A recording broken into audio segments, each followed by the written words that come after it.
mo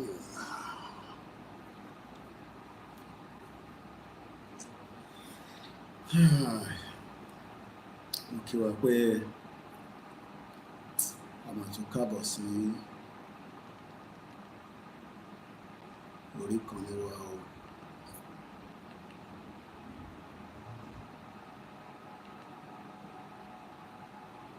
It is 11th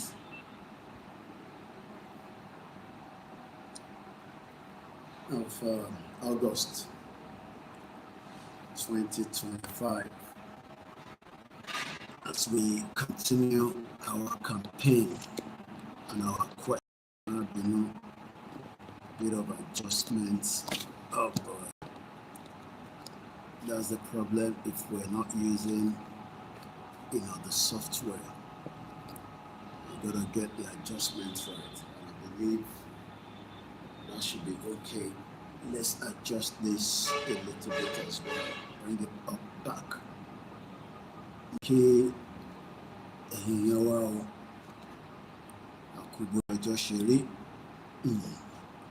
and welcome back to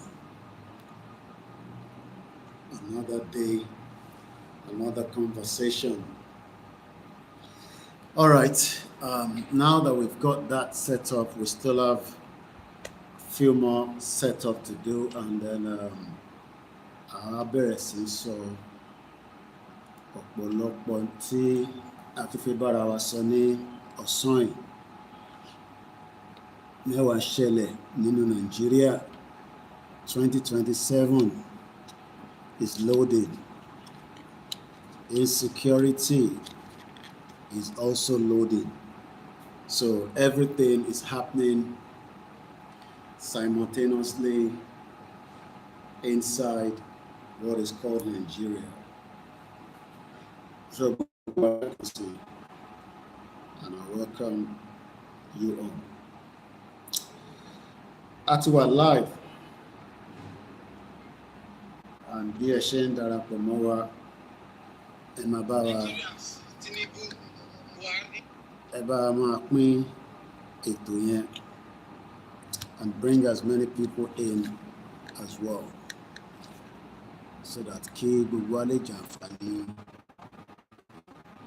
the broadcast itself. So, self-determination is never a crime, and whether you will accept the crime, it's not a crime, but we need to explain that to many people.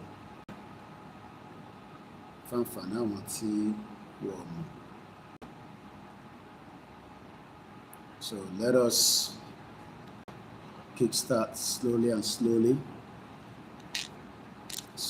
steady, while we are preparing all other platforms. Please share the broadcast and bring as many people in as well.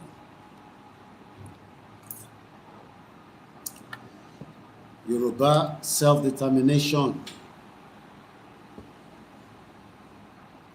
Àwọn tí ó bá lọ sọ́jà, ẹni tó bá ń bá nájà, òun ló máa wò. O need láti tún máa wo ẹni tí ò bá nájà, because kò ń ṣe gbogbo èèyàn tí ó jẹ́ ọmọ Oòduà, àwọn ọmọ ìran ọmọ aládé ló fẹ́ràn sí nǹkan tí à ń sọ̀rọ̀ lé lórí. So tá bá ń sọ pé a máa dá dúró, a fẹ́ country wa, mo kẹ́yìn tẹ́tí wọlé. It's not everybody that truly wants us to be free.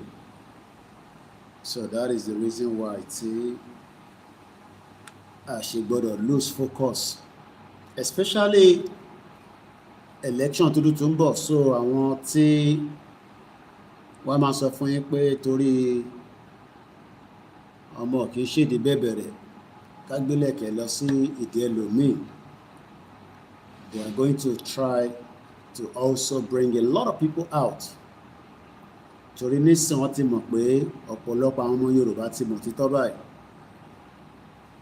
Mo kí bàbá wa King Àjàní, mo kí ẹ̀yin tí ẹ ti ń wọlé, àtẹni tó máa wò live, àtẹni tó máa wò nígbà tá a bá parí ẹ̀.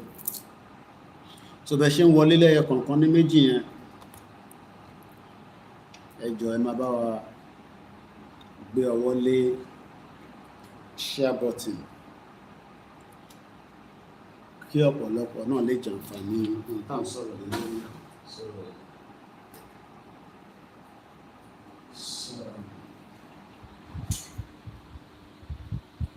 Self-determination, òun náà ni nǹkan sọ̀rọ̀ lé lórí fún àwa tí an interest. So aago 4 fi lọ lù láìpẹ́ nísìn a máa gbọ́ pé wá fi kírun asri. Èèyàn béèrè fẹ́ tó ẹ̀ kò ní kankan ṣe pẹ̀lú ẹ̀sìn tí a gbé dání. Mo kí Azeez ẹ̀gbọ́n mi dáadáa, Ọlọ́run bẹ́ẹ̀ kí àrí ẹ pẹ́. Mo kí bàbá wa Bòbóyè ẹ káàsán sáà. So all other platforms will start. Apparently we are not coming through the StreamYard, but I manage èyí tí a ní lọ́wọ́ tó ń pè ní phones. As long as táwọn èèyàn bá ṣà ń gbọ́hùn mi, èyí tó ṣe pàtàkì ni. Mo kẹ́yìn tẹ́tí wọlé lórí TikTok. So in tá ń béèrè fún kò ń ṣe tó pọ̀ rárá. So bẹ́ẹ̀ ṣe wọlé yẹn, àìtí bẹ̀rẹ̀ program, a ṣe set up lọ́wọ́ ni. So èyí ni kẹ́ bá máa pín ètò, kẹ́ bá wa sáré, ẹ má tí jókòó taratara. Bẹ́ẹ̀ náà ṣe wọlé, ẹ lọ invite àwọn tó kù wọlé pé Koikimedia is live. So kó má jẹ́ pé ẹ̀yin nìkan lẹ máa jàǹfààní ẹ̀. Ṣé rí pé mi náà mò ń set gbogbo ẹ̀.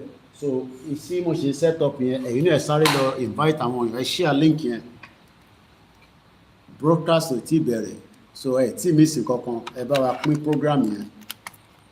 Ẹ bá wa fún ẹni tí kò sí nínú ilé, ẹ bá wa lọ fún wọn ní IV kó fi wá darapọ̀ mọ́ wa. So please go and share the program and invite others to do so. Ẹ má tí settle down, ẹ sáré copy link yẹn, kẹ́ bá wa sáré send ẹ̀ sáwọn groups yìí. So torí pé tá bá ti bẹ̀rẹ̀ program, ẹ nílé lọ ṣe yẹn mọ́. So bẹ́ ṣe ń wọlé, Ọlámilékan Olúṣesí, Mr. Ọlámilékan ẹ ṣé gan ni. Gani Olóyèdé, a ṣì set up Facebook, àìtí set up Twitter space. So this is what it takes. It takes time to set up all these platforms. So please go and call people in and let us, ká tó ní conversation. A máa sọ̀rọ̀ náà ni, àní dákẹ́, kò dẹ̀ ní sọ àwa tá à ń sọ, kò ní sọ ẹ̀yin tẹ́ ń gbọ́ náà.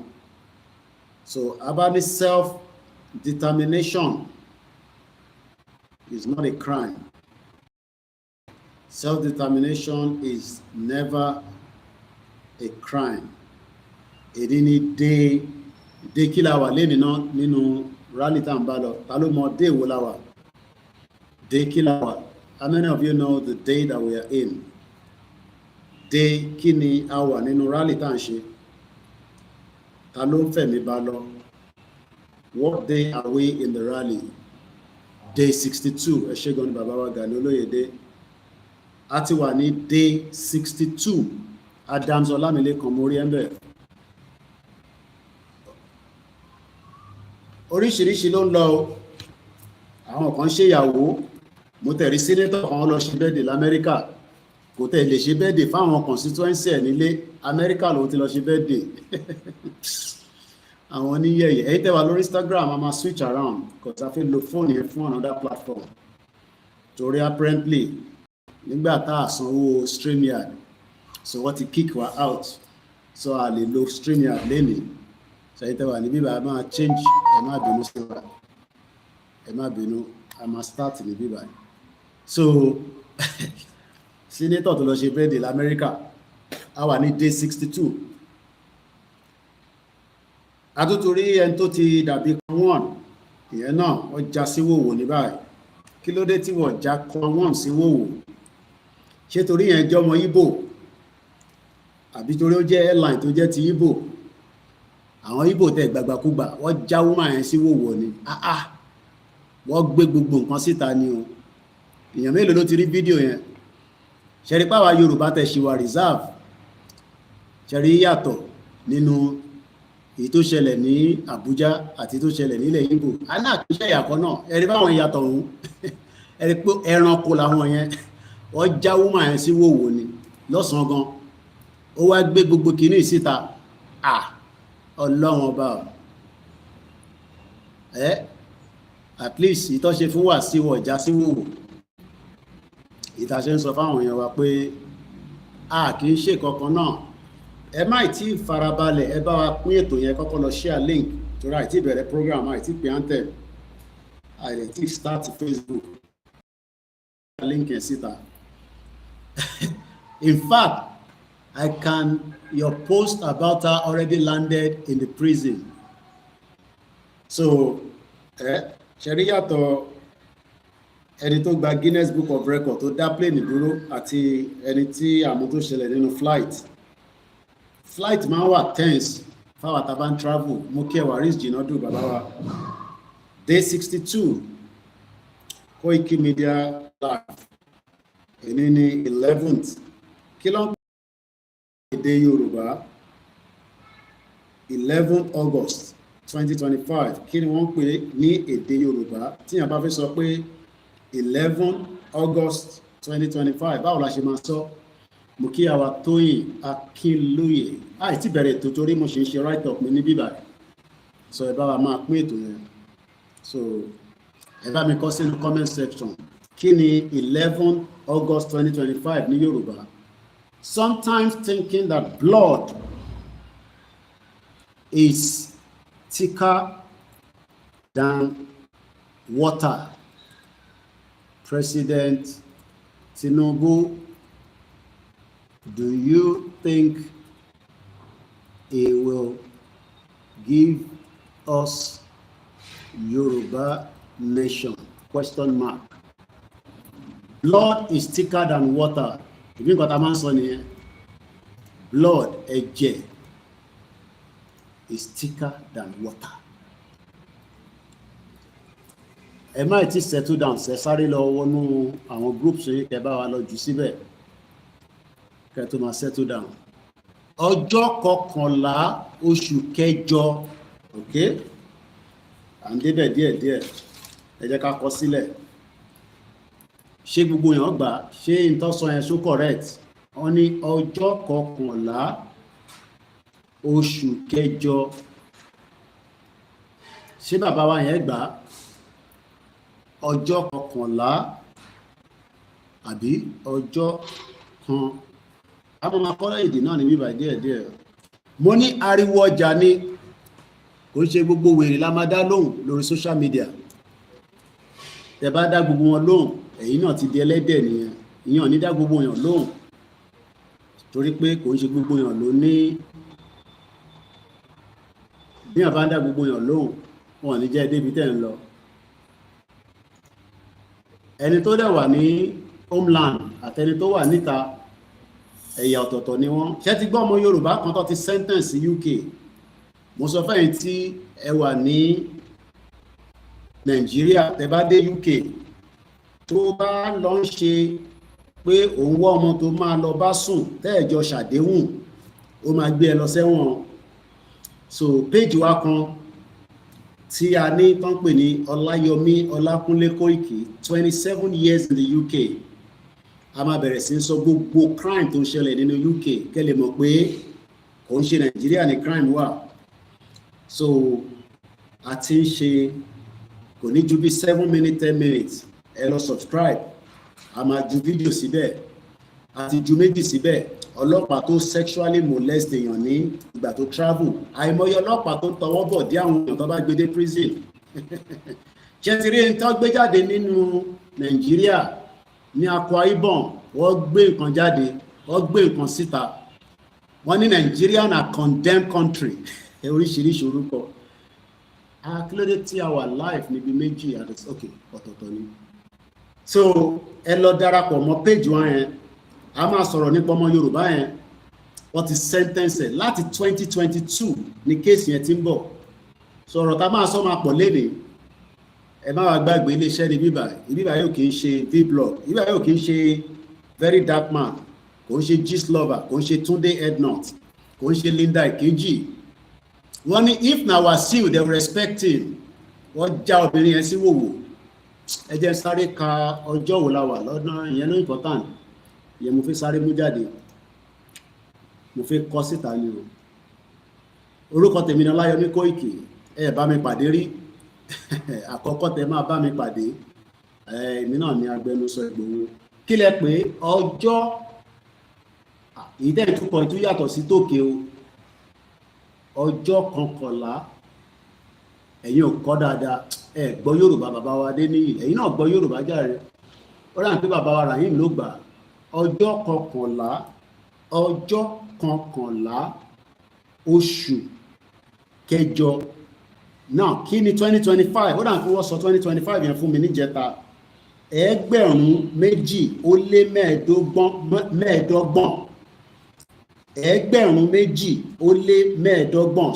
ṣé mo right? Wọ́n ní one went to the front of the airline because he knows the president. Èyí tó wà nínú airline tó gbé síta nǹkan ọjà sí wòwò. Mo kí bàbá wa ìyàwó Olúwakẹ́mi Adéọ̀ṣun, wọ́n ní well done Ọláyọmí Kóìkì, agbẹnusọ Ìgbòho ṣá, the spokesman. Bẹ́ẹ̀ ni kò pé méjì, bàbá wa dáre. So ṣé gbogbo kí ló ṣe lè ṣe àti wà live lórí Twitter space? Wàhálà Twitter space ṣe wá ń ṣe báyìí lẹ́nu ọjọ́ mẹ́ta, kò dẹ́ ń ṣe bẹ́ẹ̀ tẹ́lẹ̀ náà. Tá bá ti start Twitter space, àwa pe Antel, kí ló wá ṣe íńtánẹ́ẹ̀tì, kò tẹ̀lé jẹ́ íńtánẹ́ẹ̀tì. Owó tá à ń ná sí íńtánẹ́ẹ̀tì l'Áfíríkà àná nísìn, àwọn staff wa méjì over 60,000 naira la fi ṣe íńtánẹ́ẹ̀tì fún wọn. So tá bá ní kẹ́ fún wa lówó, kẹ́ support wa,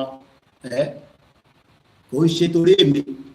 Àwọn staff wa yẹn nísìn tó bá ní íńtánẹ́ẹ̀tì, wọ́n lè ṣiṣẹ́ tẹ́ fẹ́ kọ́ ṣe, torí èmi nìkan lè dá ṣe. Èèyàn kan jẹ́ àwádé, èmi náà ni máa ṣe program láàárọ̀, máa ṣe lálẹ́, ìyẹn la ṣe ní staff. Àná nísìn a renew íńtánẹ́ẹ̀tì wọn, torí àwọn ò lo íńtánẹ́ẹ̀tì orí fóònù, àti ní kó lọ ra something like this and about 30,000 naira every month. All these are expenses. So tàbá ní káwọn èèyàn support ẹ fún wa lówó ká fi ṣiṣẹ́ yìí, ẹ fẹ́ gbádùn program, ẹ fẹ́ náwó, kò dábẹ́. Mo kí ìyàwó àwọn mi praise, ẹ bá ń kí grandma, àwọn tí Ondo state nìyẹn, ìyá dáadáa. Àwọn máa ń lọ sínú ọjà, wọ́n máa lọ campaign fáwọn gbogbo ọmọ Yorùbá. So ẹ jẹ́ ká wo bí Twitter space yẹn tún máa bẹ̀rẹ̀, tó bá dẹ̀ ti start, wọ́n ti ń pe ìrun asri. Kí ni ìrun asri ní ṣe pẹ̀lú freedom? A fẹ́ jẹ́ kó lè kírun nílẹ̀ Yorùbá, kẹ́rù má bẹ̀ nígbà tó bá lọ sí mọ́ṣáláṣí, kí àwọn ọmọ tó ń lọ sí mọ́ṣáláṣí kọ́kọ́ kéwú, kò sí nǹkan tó bàdì níbẹ̀, kọ́ dẹ̀ lè lọ sí school ọ̀fẹ́. Ẹni tó jẹ́ mùsùlùmí tó bá kírun tán, tó bá fẹsẹ̀ kọ, ṣó lè lọ sí hospital kó tọ́jú ẹ̀. Nínú Nàìjíríà tèmi ni mò ń sọ. So tá bá ń sọ̀rọ̀ tí wọ́n wá ní ọmọ mùsùlùmí ni mí, mo ò fẹ́ Yorùbá nation, àwọn ẹlẹ́bọ Nàìjíríà tó ń fìyà jẹ tó kì í ṣe ẹlẹ́bọ. Mo kí dókítà wa kan, mo ní dárúkọ wọn, professor ni wọ́n ti wá sí Abuja many times, mo ti sọ wọ́n wò mí báyìí, mo ní sọ pé tó ti ń wò mí. Wọ́n ti wá sọ̀rọ̀ bá ṣe máa jẹ́ kí medical ṣiṣẹ́ Nàìjíríà, ìrọ́lọ́pàá ọ̀jẹ̀ kọ́ rí ṣe. Bàbá yẹn ya já padà lọ sí London, ibi tó ti máa value wọ́n wò mí báyìí. Professor ọmọ Yorùbá ni wọ́n, bàbá dáadáa, wọ́n wò mí báyìí, àwọn dádì wa dáadáa yẹn. So freedom yàtọ̀ sí kó máa condemn ẹ̀ torí ó jẹ́ Christian. Tó bá lọ sí redeem níbi tó ti ń ṣàdúrà, tó bá sick àfi gbé ẹ lọ sí hospital kó tọ́jú ẹ, tó bá ní kidney, tó bá tẹ̀ máa gbàdúrà pẹ̀lú Pastor Jerry, tẹ̀ kọ́kọ́ jẹ́ kó ṣe MRI scan, kárípò sick, ẹ̀wọ̀n woman tó ń give testimony láàárọ̀, èmi náà máa bá yín wà lórí mẹ́tẹ̀ẹ̀ta lèmi ṣe. tí bá kírun tán màá tún tọ́ epo sórí ògùn ọmọ babaláwo làwa láyé àtijọ́ ló máa ní ẹbọ lẹ́bọ má jẹ́ kí èèyàn kankan gbé ẹ lémúgún o torí gbogbo àwọn pásítọ̀ wòlíì olúkálukú ló ń dọ́gbọ́n sọ́rọ̀ ẹ mo ò ní kó lọ ṣe o ìdèmí ṣe lèmi sọ fún ẹ ọmọ babaláwo gidi ni mí à ń dífá à ń bọ Ògún à ń bọ Odùduwà à ń bọ adẹ̀tún máa ń bọ àwọn eégún wa tó ti kú máa tó ń pèlè eégún àwọn bàbá ńlá wa tó ti kú bàbá mi tó ti kú máa ṣe sàárà fún màá ní kó pẹran sí so máa yẹ kẹ́ni kankan gbé ẹni mógún o ilé ayé ta wà nísìn tó o bá tọ́jú ara ẹ nínú Nàìjíríà ó lè bá lọ mọ́tò tó wà níta ó mọ̀ bí ó ní break mo wà lẹ́kọ̀ọ́ ní couple of days o èyí ọjọ́ tí mo lò lẹ́kọ̀ọ́ tí bá pè mí náà gbéra dáadáa mọ́tò tí mo tẹ́rì mi tí mo wà ní mọ́tò yẹn àwọn mọ́tò yẹn ò ní break o journalist 6 ní Israel ti pa iṣẹ́ journalist iṣẹ́ tó risky gan ni má pìtì mi àdúrà ní kẹ́ máa fi ràn mí lọ́wọ́ iṣẹ́ táwa ti gbà ni Tinubu ò lè dẹ́rù bà wá torí àṣẹ kankan fún Tinubu ọ̀rọ̀ Tinubu ni máa sọ lẹ́nìí blood is thicker than water ẹ jẹ́ ká tún start Twitter yẹn so ẹni tó bá mọ̀ kó bá mi gbé sókè iṣẹ́ wa fúnlẹ̀ wá forílẹ̀ ibi wá kàgbéga kàgbéga kàgbéga fàlẹ́rí ìgbàgbọ́ wa ni pé bàtí bẹ̀rù làbọ̀ mọ́ ká ṣiṣẹ́ ká ṣiṣẹ́ ká ṣiṣẹ́ ká jọlá ìṣọ̀kan àtòmìnira ní kẹjẹ ká máa lépa ìtẹ̀síwájú fọ́pọ̀ ire àtòhun tó dára ọmọ Oòduà dìde bọ́ sípò ẹ̀tọ́ rẹ ìwọ ni ìmọ́lẹ̀ ògo adúláwọ̀ lórúkọ Jésù àmín. Èmi àti pásítọ̀ Jerry àti pásítọ̀ Táíwò àjọ máa ń wà lórí program ni but ẹ máa gbọ́ pé ẹni tó give testimony ó lóun kọ́kọ́ lọ sí hospital wọ́n confirm pé ó ní cancer ìwọ ò lọ sí hospital ó kàn fi lọ sọ́dọ̀ pastor torí ó mọ̀ pé tó bá dé hospital tó bá sọ fún ẹ pé ó máa ṣe test o tó bá ní 200,000 naira ṣé wọ́n tí o ò rí 3,000 naira ẹ rántí ẹ ti gbàgbé èdè ni Monday èèyàn mélòó ló ní 3,000 naira tó ti fi jẹun kò ń ṣèwọ àti family ẹ ìwọ nìkan ni o mo kí bàbá wa Vicky àbí ìyá wa Vicky dẹni 3,000 naira èmi ti fi 3,000 naira mo ti fi jẹun láàárọ̀ ẹ̀ màá tún fi 3,000 jẹun lọ́sàn-án tó bá tún dalẹ̀ 9,000 èmi fi ń jẹun a day ìwọ ò lè lo 9,000 according to the World Bank in tí World Bank sọ ni pé $2 mo wá ń béèrè lọ́wọ́ ẹ ṣé o ti ní 3,000 blood is thicker than water President Bola Tinubu ọmọlódé Jagaban ọdún 3 ló lọ lò báyìí ṣé gbogbo ọmọ Yorùbá tó ń bẹ nílé ṣe ní 3,000 nínú àkáǹtì yín ṣe ní 21,000 a week ṣe ní 90,000 èlò ló ń san fún sálárì nígbà tí mo tẹ̀ ń sọ pé 90,000 lóṣù èlò ní sálárì yín kò tó yọ owó mọ́tò kò tó yọ owó náà àwa náà ṣe the same thing ní London tó bá sọ £12 per hour inú ẹ̀ ó máa yọ owó mọ́tò kò sí mọ́tò ọ̀fẹ́ kò sí náà ọ̀fẹ́ ní London you pay tax inú tax yẹn ló ti máa tọ́jú ọmọ tèmi ló máa tọ́jú ọmọ tiẹ̀ àwa náà fẹ́ san tax ní Nàìjíríà bó ṣó ṣiṣẹ́ ẹ bèrè ìbéèrè yẹn ìtàbálẹ̀ ìdáyín lọ́n àdáhùn ẹ bèrè má jẹ́ kó gbé ẹ ní gógó bẹ́ẹ̀ ni àwọn ọmọ Bàtálá àwa tá ń bọ Odùduwà ìwọ tó kọ́ ṣáàdúró ti Jésù mú òpó Jésù kò dìmú dáadáa àmọ́ títí tí ọba dá má pe òpó Jésù o torí Jésù kọ́ ló máa wá ṣe títì Senator Yayi ó wà l'Amẹ́ríkà ó ń ṣe 56th birthday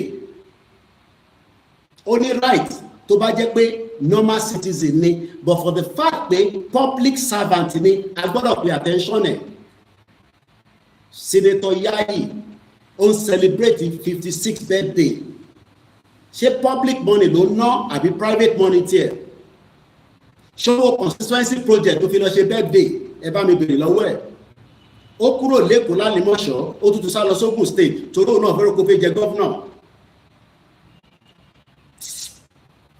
má ṣe níbo ni mo ti fẹ́ bẹ̀rẹ̀ lọ́sàn-án ẹ̀ mo kọ́kọ́ kí bàbá Akíntóyè agbọ́dọ̀ kí bàbá àgbàlagbà ìntọ́ fi ń ṣe vaseline ara crude oil ni tó yẹ ká máa fi rówó nìyẹn. Ṣé oec yẹn tẹ̀ ṣí tí mo ṣí lẹ́ǹkan kò tún ṣí kí ló ṣe sáìtì ní kò open a try lánàá ó ti open máa fún yín ní breakdown àwọn breakdown tí mo promise yín lánàá but a lè rí StreamYard kọ́ wọ́n ní mo ì tí san gbèsè last month mo san $40 ó ń ṣọ̀fẹ́ ìyẹn la ṣe separate gbogbo platform wa lé mi ó yẹ kí gbogbo wa wà lójú kan ní tẹ́ bá comment ẹ máa rí màá pin ẹ̀ but a lè ṣe é tàbá ní kẹ dáwó ẹ fún wa lówó ẹ sanwó àwọn StreamYard náà rẹ ti kick wa out so $40 la fi ń ṣe every month it's not free so nígbà tá a rẹ̀ owó ti last month ìsan wọ́n kick wa out please how can I get the passport àṣàlàyé yẹn tẹ́ bá kánjú àbí kẹ́ contact wa ọ̀rọ̀ passport kọ́ la wá sọ nísìn bọ̀tẹ́ bá fẹ́ mọ̀ nípa passport ẹ pè mí. Mo ní ariwo ọjà àwọn fídíò kan wà èmi máa ń wọ́ndà pé kílẹ̀ ń gbọ́ àwọn fídíò yẹn fún ẹ má yẹ kẹ́ni kankan báyìí nínú jẹ́ inú Áfíríkà lèmi wà confam ẹni tó bá dájọ́ ṣe Yorùbá nation tó wà lábúrò tó bá ń kọ̀ndẹ́mẹ̀ ẹni kọ́ máa bọ̀ nílé ṣẹ́rẹ́ àwọn tó kọ̀ndẹ́mẹ̀ àwọn yẹn mọ̀ nípa Yorùbá nation ẹni tó bá ń kọ̀ndẹ́mẹ̀ tó ń takò ẹni kọ́ wá lé bí Koikimedia ẹ sọ fún wọn pé kọ́ wá lé now mo ń sọ̀rọ̀ nípa múvì kan ká kọ́kọ́ lọ láti bẹ̀ torí inú múvì yẹn ni mo ti extract tí mo fẹ́ fi sọ̀rọ̀ lé lórí mo ní bíbá ilé international platform yín in tó máa gbọ́ ní bíbá kó tó bí àtẹ̀mí bá wá ṣe program yẹn wọ́n á mú díẹ̀ nínú ẹ̀ mo kọ́kọ́ bẹ̀ Ọlọ́run kó forí jì àwọn tí Israel pa àwọn journalist torí bọ́ ṣe ń pa wá náà láfíríkà náà nìyẹn especially ní Nàìjíríà bọ́ ṣe pa délégi wá nìyẹn wọn ò ní rà wá pa wọn ò dẹ̀ ní rí wa mú àwa náà ní dúró pé wọ́n rí wa mú gbogbo tó bá gbà ètùtù ló bá gbà ní ká gbé Ọlọ́run ní ká pe ànábì ní ká pẹran ní gbogbo ẹ̀ làwa náà máa ṣe torí àdúrà tí náà ni pé tẹ bá ti lè bo Koiki yẹn ẹlẹ́nu jákàlà ẹlẹ́nu pàtàkì mo dẹ̀ kí àwọn tiwa ní Àbújá àwọn náà fún wa ní information lọ́tún lọ́sì mo kí ọmọdé yẹmọ Ìgbòho ṣá a sọ̀rọ̀ títí dalẹ́ àná ni lórí àwọn mọ́tò yẹn àwọn mọ́tò tẹ̀ ti rí yẹn gbogbo ilẹ̀ everybody àwọn kan tẹ̀ tún ní Koiki shut up that is not Nigeria ọ̀dẹ̀ tó bá tẹ̀ ṣe Nigeria àwọn èèyàn ní mọ́tò bẹ́ẹ̀ ìbò ló ń kó bọ̀ Nigeria náà ló ń bọ̀ àní àlèfé máa búyàn lórí platform wa torí mo ti promise mọ̀ sí mi ẹ̀kọ́ tí ní kí yí máa ní mọ̀ sí màmá mi àtàwọn ìyàwó mi pé àní máa bú yín mọ́ mo kí èèyàn wa ẹ̀yin tẹ́ ti darapọ̀ mọ́ wa lórí Facebook ṣé ń gbọ́ mi dáadáa ṣó clear ẹ má kàn mí lójú àwọn kan ní ká máa kánjú ibà yóò ṣe ibi tó máa wá tó máa kàn mí lójú tójú bá ń kún ẹ wàá lọ wàá download ẹ wàá wá tún wò ẹnu iṣẹ́ lèmi wà. mo ń sọ̀rọ̀ nípa múvì kan tí mò ń wò lọ́wọ́lọ́wọ́ series ni orúkọ ẹ̀ mo ti mú wá síwájú yín ẹni tó bá ní Netflix tọ́nà bá ní kò ní Netflix tó bá dẹ̀ ní it's okay wọ́n porúkọ múvì yẹn ní Beyond the Bar ó ṣẹ̀ jáde ni every weekend lọ máa ń jù síta mo kí ọlá ní pẹ̀kún plenty àwọn tí fọ̀ nìyẹn mo kí gbogbo wa lẹ́ẹ̀kan sí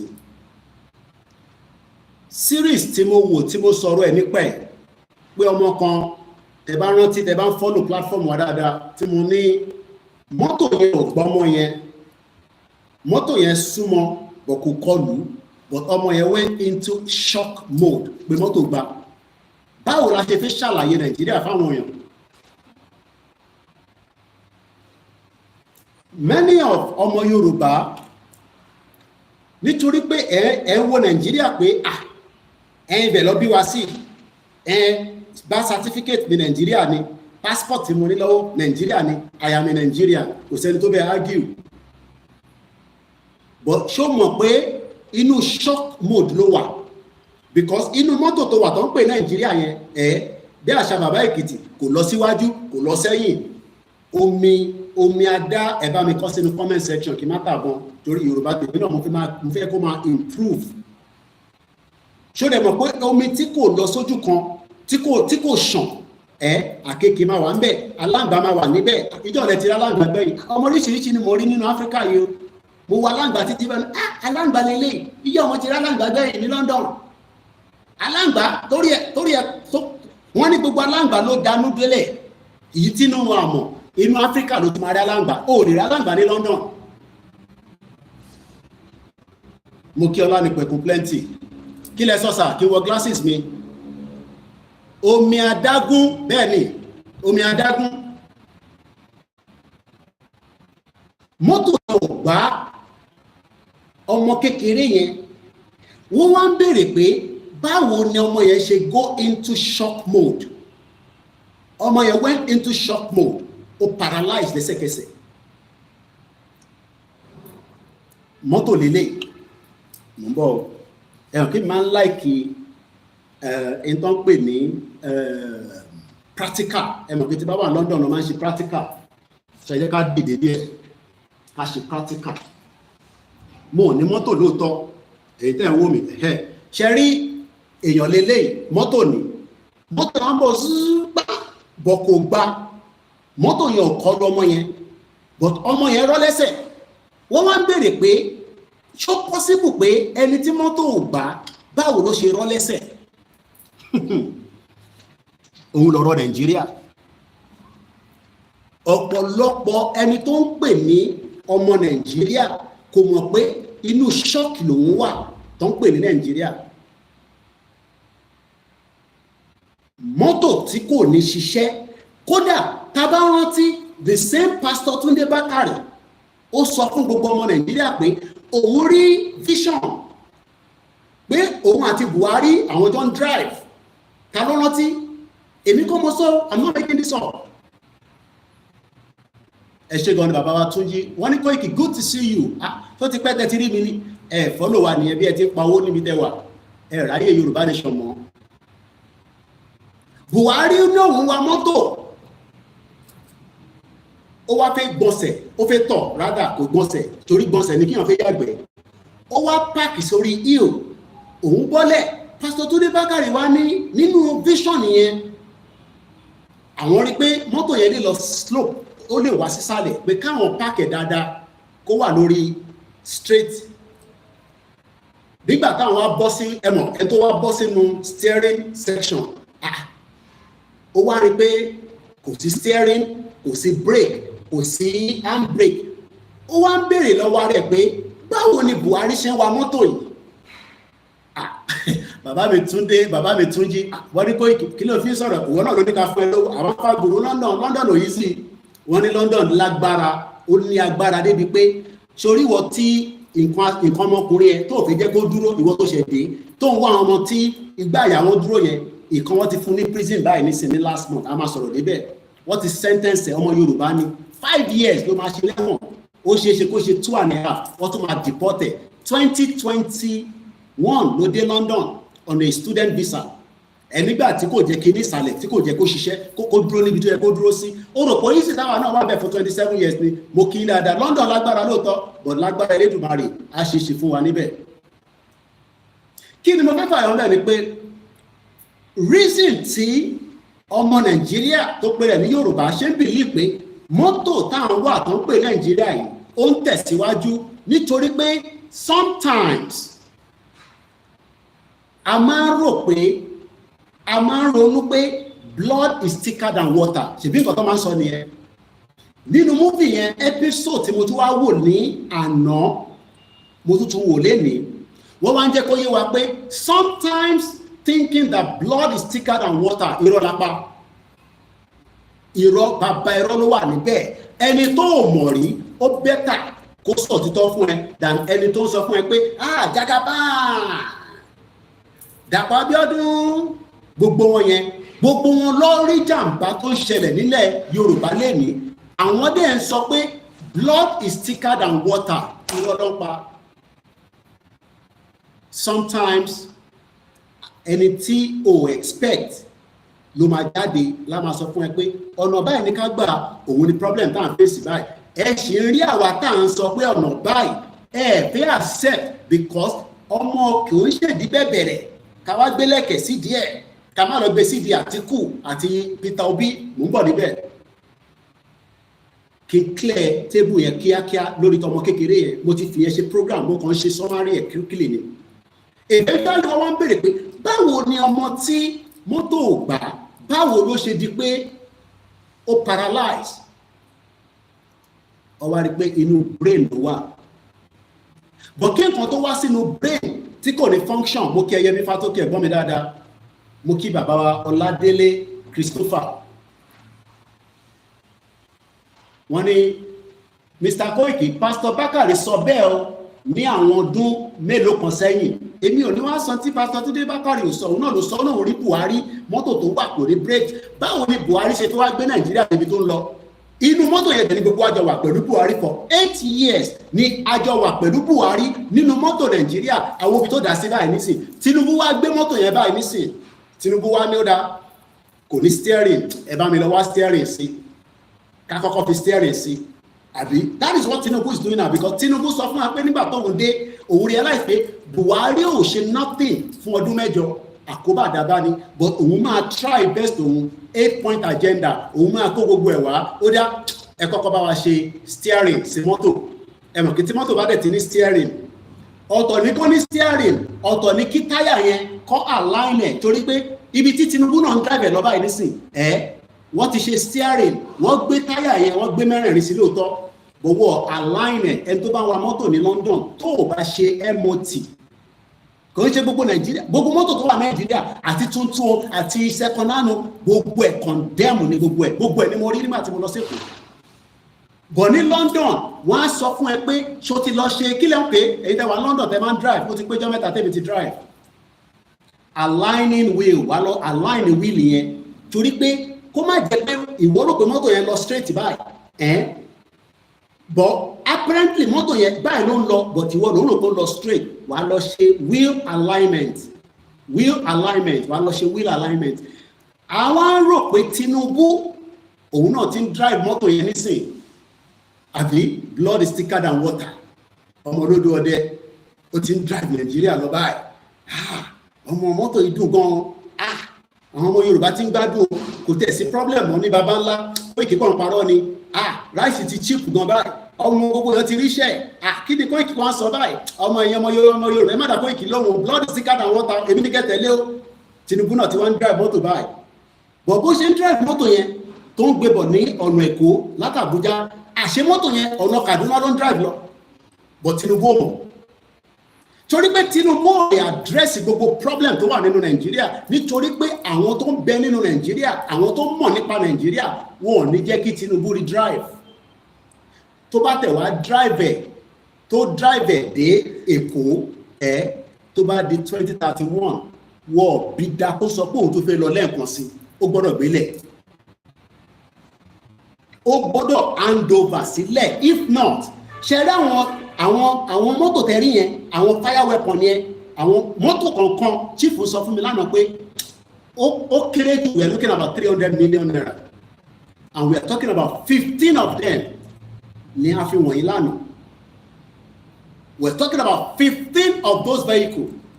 Níbo ló ń kó lọ, níbo ló ti ń bọ̀? Àwọn kan ní kò ń ṣe ní Nàìjíríà, kátẹ̀ gbàdúrà pé kò ń ṣe ní Nàìjíríà, but tó bá gbé wọ Nàìjíríà, we are all in problem. Now, let's move the movement and the conversation forward quickly. Mo kí ìyàwó Comfort Anoluwapo. Wọ́n ní my brother, má torí tó bá ń sọ̀rọ̀ pastor Túndé Bákàrè, bàbá yẹn máa ń parọ́ gan-an. Torí bàbá yẹn náà òun mọ̀ pé Buhari olówó, ó ní Buhari búra fún òun pé òun ò mọ̀ kankan nípa bó ṣe wá àtàkì Ìgbòho. Whereas Buhari wà nínú Nàìjíríà, kò mọ̀ bó ṣe àtàkì Ìgbòho. Wọ́n kó àwọn èèyàn lọ sí Àbújá, wọ́n gba passport Ìgbòho, wọ́n jẹ́ kó rí passport mi ṣe, wọ́n declare wọ́n tẹ̀. Pastor Túndé Bákàrè dẹ̀ dúró títí tí Buhari fi kú, ó wá ń sọ yẹn síta. Hallelujah, hallelujah. You can see why I said the Nigerian vehicle, as it's being driven, ibi tí wọ́n bá mọ̀ ló mọ̀, má defend Nigeria, èmi náà defend that for 10 years, mo fi defend Nigeria ní UK o. 10 good years. Àwọn tó lè confirm it. I could have had my own property in Nigeria. I could have been a big boy. Big boy, yes, I have the privilege and access. But torí ọjọ́ báyìí, táwọn ọmọ pò ń bọ̀ làwa ṣe torí pé kò ń ṣe pé kò wèmí náà bẹ́ẹ̀ náà fẹ́ di big boy ní Nàìjíríà tí sójà máa tẹ̀lé mi bí Délé Mọ̀mọ́dù kò lè dá lọ sí ilé Ifẹ̀ bó ṣe wà yẹn. But tó bá wá sí London, ó lè dá travel without any security. Hallelujah. Ẹ̀gbọ́n mi dáadáa. Àbíkẹ́ Abídé bá wá London kò ní di security. Bọ̀ ní Nàìjíríà, Àbíkẹ́ ẹ bá wa yanjú ọmọ tí wọ́n ti jáwọ́ owó ẹ̀ síta o, ká mọ tó ṣẹlẹ̀ o. Tọ́mọ yẹn náà bá ti apologize, ẹ gbọ́dọ̀ post ẹ̀ sórí Twitter yín o, bẹ́ẹ̀ ṣe post ti Wàsíù. Tọ́mọ yẹn tó bá ti lè apologize, bó wọn mọ̀ pé nǹkan tó ń ṣe yẹn wrong. Torí pé ó fi kọ́ ìwà Wàsíù wù ni. Mẹ́lẹ̀ ṣe máa ṣẹlẹ̀ Nàìjíríà o. Torí Wàsíù ló fẹ́ dá plane dúró. Ọmọbìnrin kan náà ti dé flight ó náà ti dá gbogbo ẹnu. Now let's come back and start talking. Why do we always use that phrase? Sometimes àbí àwa máa ní blood is thicker than water. Ṣé ọ̀rọ̀ yẹn ṣó right lóòótọ́? Blood is thicker than water. Àìmọye tó ti ṣoore fún yàn lórí social media tó mẹ́ni yẹn rí kò tẹ̀ rẹ́dì láti fẹ́ mọ̀.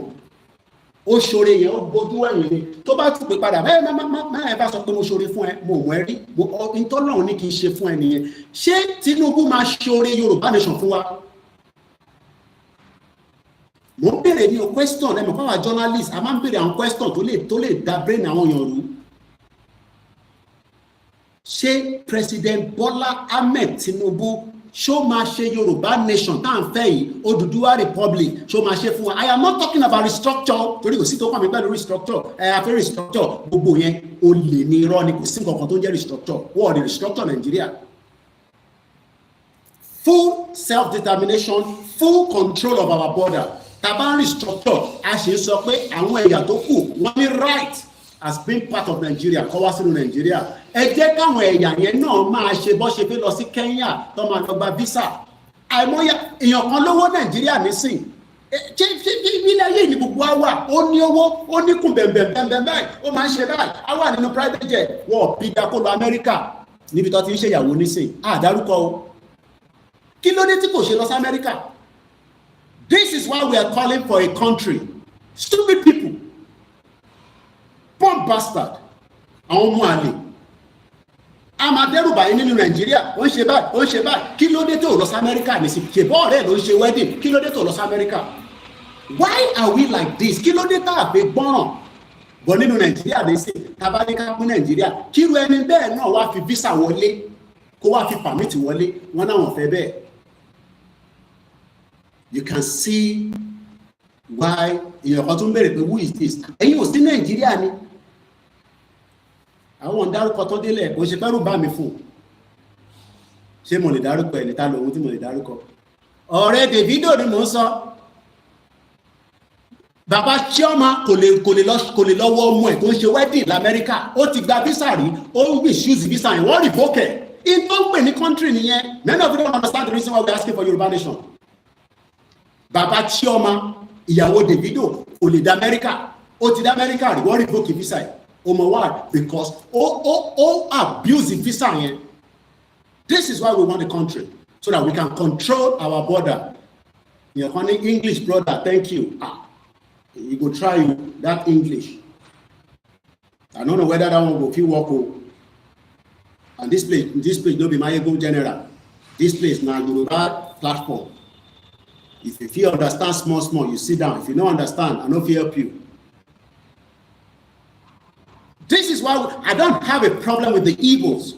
But what I'm saying is that let's have a country so that we can control the borders. That is all. Because Igbo, I don't have a problem with them. I don't have a problem with Yoruba, with Fulani, Hausa. Let's have a country and let us determine.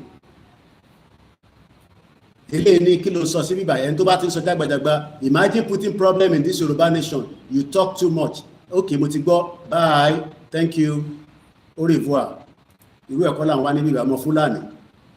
Àwọn Fúlàní tí ìyá yín ti gbé gbogbo díẹ̀ sílẹ̀, Fúlàní ti gbé kan síbẹ̀, àwọn ọmọ àlè. Mo kí bàbá mi John Ogundele. Do you understand why it's called borders? Ó ní owó. He ought to be American embassy. Please, people they abuse me. People are, talking about me. My best friend is having wedding. Yeah, chief priest, the best friend of Davido. He could not make it to America. He would either take a private jet of Davido and go to America, but only lost America because only the visa to be America. This is why we're calling for a country. He has the money, but the Americans say, no, we're not going to give you the visa. I don't know the reason why. Ìyàwó American is saying, but what phone? Baba Chioma was not at that wedding. So Kile wants to say, if you marry Yoruba and if you marry Igbo, how are we going to resolve that problem? That is an immigration issue that will be resolved with no problem. But because many of you are still thinking that blood is thicker than water, and that is a bloody lie. Blood is thicker than water. Blood is thicker than water. Irony. Blood is thicker than water. Then anybody say rubbish, I'm not blocking money. No spare. I want the time maybe by it. This is why we are saying that let's take control of Yoruba borders. We don't have issues with the other people, but we want to take full control of our borders under the self-determination.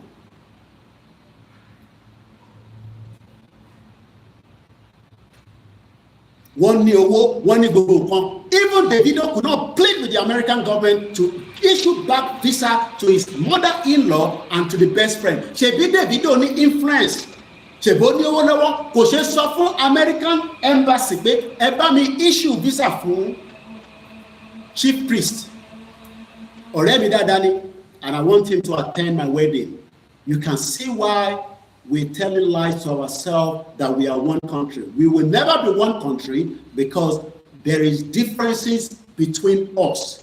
Kí ni differences here? Èdè, language. How many of you are following Simon Ekpa case? I am following it. I am following it back to back. Because kò ní interest say ọmọ Yorùbá, kí ló kàn pẹ̀lú Simon Ekpa? Igbo ni Biafra ló ń jà fún. So why are you interested? But I am interested because I am a journalist and I want them to have their freedom. Mo fẹ́ káwọn náà dá dúró so that we can compete in many areas, in the health sector, in the business sector. Let's come back.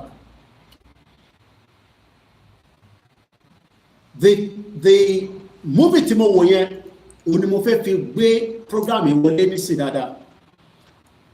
They are currently at the episode tí wọ́n pè ní, it's called Beyond the Bar. It's a legal film that has highly intelligent, I am not talking about all these senior advocate of Nigeria in Nigeria that cannot come out and tell the truth about Nigeria anymore because gbogbo wọn ti jẹjẹkújẹ. Gbogbo wọn pátá, some of them are in their 90s, one in university, àwọn tó ní university, every time they're coming on the TV, we can never be one. And no election will be conducted in Nigeria that will favor the three most important ethnic groups. Today in Nigeria, Tinubu have the right to rig the election. Don't come and tell me Tinubu will rig the election. Britain rigged the first election. Anybody will rig election. And we will never satisfy each other. Why then are we pushing ourselves into a one country when we can have many countries out of Nigeria? Malta is less than 1 million. So don't come and tell me about àwọn èèyàn tó kù ńkọ́. The question I'm asking this afternoon, ìbéèrè tí mò ń bi ẹ̀yin ọmọ Yorùbá ni pé, ṣé blood is thicker than water? If blood is thicker than water, why is President Bola Tinubu suffering Yoruba people? Kí ló dé tó ń fìyà jẹ wá? Kí ni ẹ̀ṣẹ̀ tá ṣe fún President Bola Tinubu tó fi ń fìyà jẹ wá because kò jẹ́ kó fìyà jẹ wá? Number one, why is Igboho still under lock and key. Kí ni Igboho ṣe? Did Igboho stop Tinubu from becoming the president? No. Igboho was asking for security of Yoruba people. He came out, defend Yoruba people. He was chased away. He's asking for self-determination. Tinubu might not want self-determination, does not mean that we cannot sit together and have a dialogue about the movement. Why did Tinubu not ṣe dúró nígbà tí Abacha fẹ́ pa? Why did Tinubu run out of Nigeria? Those that know him very well are still in London. One of the lawyers that I know is my uncle. UK. I was still in his office some few months back before I left UK. So if we are now coming out to say we want security of our people, we want our people to have safety, we want our people to be protected, and Igboho can do the job. Gani Adams is in Nigeria. He's moving around. He doesn't want Yoruba nation, but it's a lie. Because Gani Adams has appeared in many programs that says that only so, but no fair Yoruba nation. Kilometer from Gani Adams, the exit out of Nigeria. By the time we got there, Seriki was not in town. He was already left the location where we told him to leave. The reason why we went there was because Seriki was creating havoc for the lives of Yoruba people. Kò jẹ́ káwọn Yoruba tó ń gbé ní axis yẹn kọ́ ní àlàáfíà. Bàbá wa Aborode, a PhD, came from Germany. Wọ́n pa sí Ìgàngán, Ìgbòho dìde. I went with him. And we asked now, why ti President Bola Tinubu taba sọ pé blood is thicker than water? Kí ló dé tí kò fẹ́ respond sí ọ̀rọ̀ Ìgbòho? Kí ni Ìgbòho ṣe? Kí ni Sunday Ìgbòho ṣe fún Bola Tinubu? Nothing. What has he done to Bola Tinubu? Ṣó pa lọ́mọ jẹ ni? Ṣó pa ìyàwó ẹ̀ ni? No. Bola Tinubu can be the president, but he only has one life as well, just like any one of us. Ìjọ kan dẹ̀ ni gbogbo àmàkú. If blood is thicker than water, why should a terrorist operating in Nigeria and Igboho is chased out of Nigeria? Ẹ fẹ́ dá wàhálà sílẹ̀ Yorùbá ni, but we are smart. Igboho kọ́ lẹ máa kó bá, ara yín lẹ máa kó bá. We know the game that you are trying to do. Èyí lẹ máa kó bá ara yín. Because Sunday Igboho kò ṣe anything. We saw terrorists moving with heavy hammering. The question is Bola Tinubu, the president, still in charge of Nigeria, or Sultan of Sokoto, that he call himself the devil of Sokoto? Ọmọ Usman Dan Fodio. Tẹ́yìn bá ń bẹ̀rù wọn torí pé ẹ tí mọ̀ pé gbogbo ilẹ̀ máa kú, èmi náà máa kú, Bola Tinubu máa kú, ìjọta máa kú, Ọlọ́run ló mọ̀. Bá a sọ lẹ́ni, a máa kú, tá bá sọ, a máa kú. Kí ló dé tá àkúkú sọ délẹ̀? A dẹ̀ dúpẹ́ lọ́wọ́ àwọn bàbá tó ti ń dìde. A máa dọ́dọ̀ bàbá wa Ọọ̀ni of Ifẹ̀. Oṣù yìí náà ni àná òbí àti Ilé Ifẹ̀ with Sunday Igboho. À ń bọ̀ lọ kí bàbá. A tún fẹ́ bí bàbá wa Ọọ̀ni of Ifẹ̀ Ọ̀jájá the second pé kí ni bàbá wa olóyè Sunday Igboho ṣe? Ẹ bá wa gbé ọ̀rọ̀ yìí lọ bá President Bola Tinubu nínú Aso Rock. Kí ni Igboho ṣe tí ọmọ 1994 Túnjí Bello ó ń demonstrate pé nínú Nàìjíríà kò sẹ́ni tó lè mú òun. The boy is 1994. Ọmọ kékeré ó wá ń dẹ́rù bà gbogbo Nigeria, and Bola Tinubu is the president, and he has not asked for his wanted on that man. Inú Nigeria ló ti cooperate láti outside Nigeria. That means that there is nothing called blood is thicker than water. Irọ́ ni gbogbo wọn pa fúnra wa. Blood can never be thicker than water, and Igboho, that is a Yoruba man, Bola Tinubu, that is a Yoruba man. If they want to call it nepotism, let the Igbo call it nepotism, let the Fulani call it nepotism. Buhari played nepotism throughout his 8 years in the government. Kí ló dé? Tebani kadake, atidake. But it is time that they look into the problem that is currently making Yoruba people to be scared, which is security. Self-determination of Kuro Nimitatimberie. We will continue to demand our right. It is the right of the government to sit down with us and have a conversation. That is how it is done in a very diplomatic and in the sane world. But we know that Nigeria doesn't want that. Torí pé ẹ fẹ́ wàhálà, but wàhálà yẹn ọwọ́ ara yín lẹ ti máa dá sílẹ̀ kò ṣàwà. Mo kí àlùkà. So gbogbo àwọn ọba wa àtàwọn ọba tá tó máa lọ bá àtàwọn tá ti bá ẹ bá wa lọ bá President Bola Tinubu wọ́n gbọ́dọ̀ yọ wanted kúrò lọ́rọ̀ Igboho. If Igboho now decide that he wants to live in Germany and Cotonou, is entirely up to him, even if he doesn't want to come back home. But that wanted must be removed from his name, and they have to open his bank account. Only Olomo, but they never come and survive.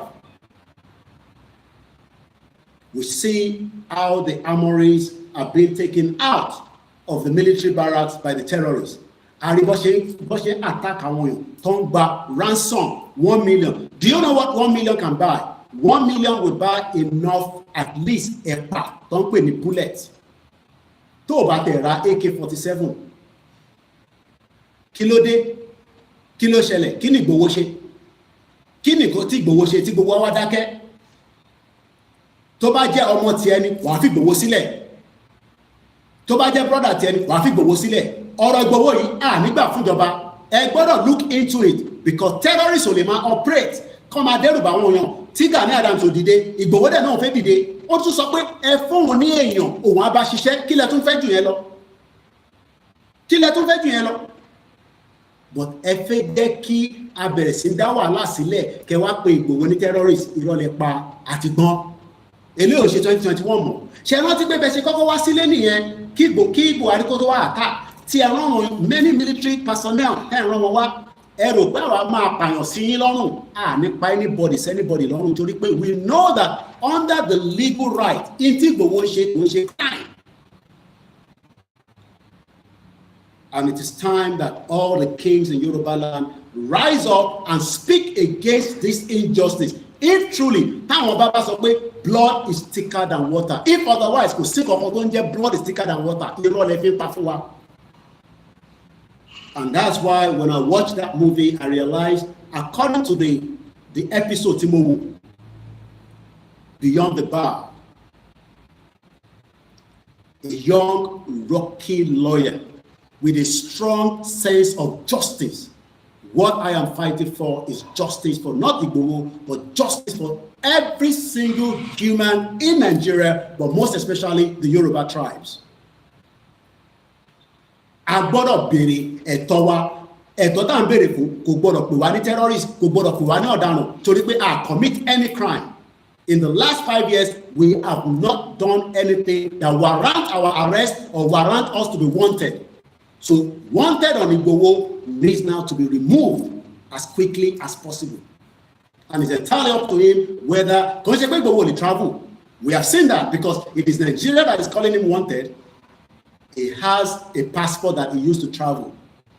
I have come to pick him up at the airport. He has never been stopped at London Heathrow Airport. He has never been stopped at Stansted. We even traveled together on an airline to Belfast. Because mo fẹ́ confirm pé bóyá irọ́ ni chief pa chief bóyá kò gbọ́dọ̀ kọ book ticket. Èmi nìkan mo lè confirm pé interfere travel yìí ó wọná kò ṣe fake lẹ́gbẹ́ dání. Wọ́n ní ṣé mo tún gbà wọ́n gbọ́ ni mo ní mo gbà yín gbọ́ but mo fẹ́ bá yín wọ plane kátẹ̀jọ́ wọ plane káwọn èèyàn rí wa pé àjọ wọ plane. And we travel excuse me, to Belfast. I was there when they were checking him in. So kí lè wá sọ pé wanted ni. And tó bá jẹ́ wanted, gbogbo àgbáyé náà máa wà.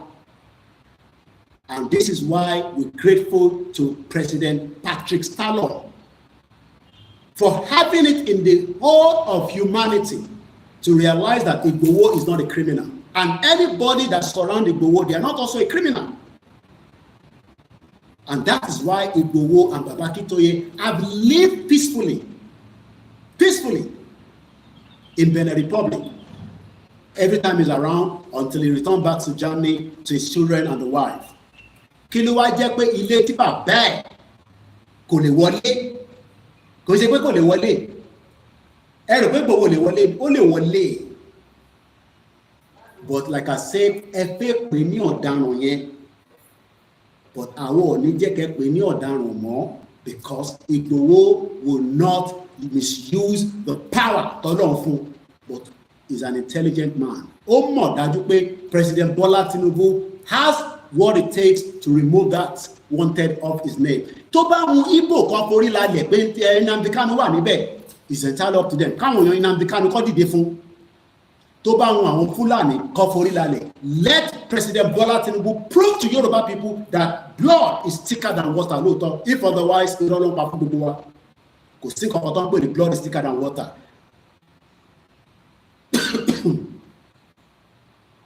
And this is why we are saying again and again, fún gbogbo àwọn ọba wa, as we are preparing to head to Ile-Ife, where we will also be presenting the same message to Ooni of Ife, Ọjájá II. Kó bá wa sọ fún President Bola Tinubu, tó bá jẹ́ pé lótìtọ́ lódodo, blood is thicker than water, Igboho must be free completely without nothing to say. And tó bá wá sọ pé abáyọ wanted yẹn, Igboho gbọ́dọ̀ sọ̀rọ̀ Yorùbá nation mọ́, irọ́ ni o. Ni wá fún ní security is entirely up to you. Tẹ́ bá fẹ́ kọ́ pa gbogbo ọmọ Yorùbá tán, Igboho ní in tí wọ́n fi ń pè ní Igboho wọ́n bí Fúlàní náà dá. 7 days tá a bá fún wọn ní ultimatum pé gbogbo Fúlàní pátá Igboho ní kẹ́ kúrò lórí ilẹ̀ wa nínú igbó. Wọ́n bí bàbá wọn dá kọ́ dúró. 7 days for majority Igboho bá dé announce it. But a gbọ́dọ̀ ṣe pẹ̀lú ọgbọ́n, pẹ̀lú òye, torí pé kí ni a lè jẹ́ kí President Bola Tinubu lọ sọ fún United Nations pé ṣé ní Buhari ṣé ní Igboho wọnú gbólóńgbà gbogbo àwọn Fúlàní o, ṣé ní Igboho ti bẹ̀rẹ̀ sí ń dà lóko, torí pé Igboho kì í ṣe ọ̀daràn. The same thing Buhari wanted to do, they ṣe the same thing pẹ̀lú Igboho. Igboho must gain his freedom without no condition. Kò gbọdọ̀ sí any condition ní lórí. Tẹ́ bá fún ní security is a privilege. He has said he's ready. He spoke to Ooni of Ife 2 years ago. Àwọn ready, ẹ má fún wa lówó, ànídòwó. Ẹ kàn support wa, ẹ fohùn síta pé ká wọlé. Many people will still have to die tí a bá gba security. Gbogbo wa la gbọ́ pé ìlú ń dawóró. Do you know the meaning of that? Àwọn ìlú yẹn ó jẹ́ kí Ìgbòho lè jáde pé gbogbo ọmọ Yorùbá tó ń gbé ní community yẹn padà síbẹ̀ tó bá bí Fúlàní kan dá kó wọnú bẹ̀. But wọ́n ò fi jẹ́ kó ṣẹlẹ̀, ẹ wá jẹ́ kí àwọn èèyàn wa máa sá, wọ́n sá, àwọn èèyàn wa abandon ilé tó kọ́, wọ́n abandon community. Even if it's one community out of the 191 local government that we have, Ìfẹ́lódún community tó ń sọ ní Kwara yẹn is still part of Yorùbá land. Èèyàn kan máa sọ fún mi pé Koiki, ṣé mo mọ̀ pé ibi tí Yorùbá pọ̀ sí jù ní Kwara ni wọ́n attack? Wọ́n attack ibi táwọn Sùlù Gàmbàrí wà. But interface ni pé ẹrù pa wá stupid, àwa kọ̀ máa wá bẹ̀rẹ̀ sí attack. Àbí Igboho is not gonna do any such. Bí gbogbo ọmọ Yorùbá bá fẹ́ security, ẹ jẹ́ ká pariwo ẹ̀ síta pé kó ṣe nǹkan lé lórí. Tí wọ́n bá fún Igboho ní security, kó wá ẹni tó máa fún ní security, kó fa Gani Adams jáde. Kí ni iṣẹ́ Gani Adams nílẹ̀ Yorùbá? What is his job? Kí ni role ẹ̀? Àti ní bàbá wa nísìn, I met Aláàfin, the new one, Kábíyèsí. Kó pàṣẹ fún Gani Adams, kó fa àwọn ọmọ jáde. Tó bá ní ìdàwà náà, àtẹ̀lé wọn lẹ́yìn. Kò sẹ́rù kankan tó ń bá wéèmí mọ́. If Gani Adams says he needs me as well to be on the forefront, I will go with him. Kò sí ikú kan tó fẹ́ parọ́ àwọn ọmọ nísìn. If he needs me, I will go with him. But he cannot be sitting in Lagos State attending party when Yoruba people are being killed and be telling us, "Ẹ wọ tí pàṣẹ fóun ni bàbá wa Aláàfin mo bẹ̀yìn bàbá ẹ bá wa pàṣẹ fún Gani Adams." Èyí tó ṣe tó nínú ilé tó ń jókòó tó ń sùn tó ń pa gbogbo ọmọ Yorùbá tó dìde. This is the time ẹ pàṣẹ fún wọn ní àgbàtà ní Aláàfin tẹ́lẹ̀ wọ́n ti fìyẹn fi parọ́ fún wa pé Aláàfin ló máa ṣígun fáwọn, ẹ bá wa ṣígun fún wọn. Ní kọ́ ṣígun fún àwọn Fúlàní tó wà nínú ìlú. But èyí tó wà nínú igbó yẹn ẹja ṣígun fún wọn káwọn onígbó lọ bá wọn, káwọn onígbó lọ bá wọn, ká lé gbogbo wọn dànù kúrò lórí ilẹ̀ wa. Tí Gani Adams bá ní òun fẹ́ Yorùbá nation kò gbọdọ̀ máa sọ pé security òun sá fún, èyí tó fi ń pè ní lógún ọ̀fẹ́ nìyẹn. And don't come and tell me, "Oh, shut up about Gani Adams." I have told you many times that the man so nonsense here. Gani Adams knows me very well before Sunday Igboho. I traveled to his hometown in Akoko for more than 3 days in office in Akoko because of him and Dapo Williams, late Dapo Williams in London. Because and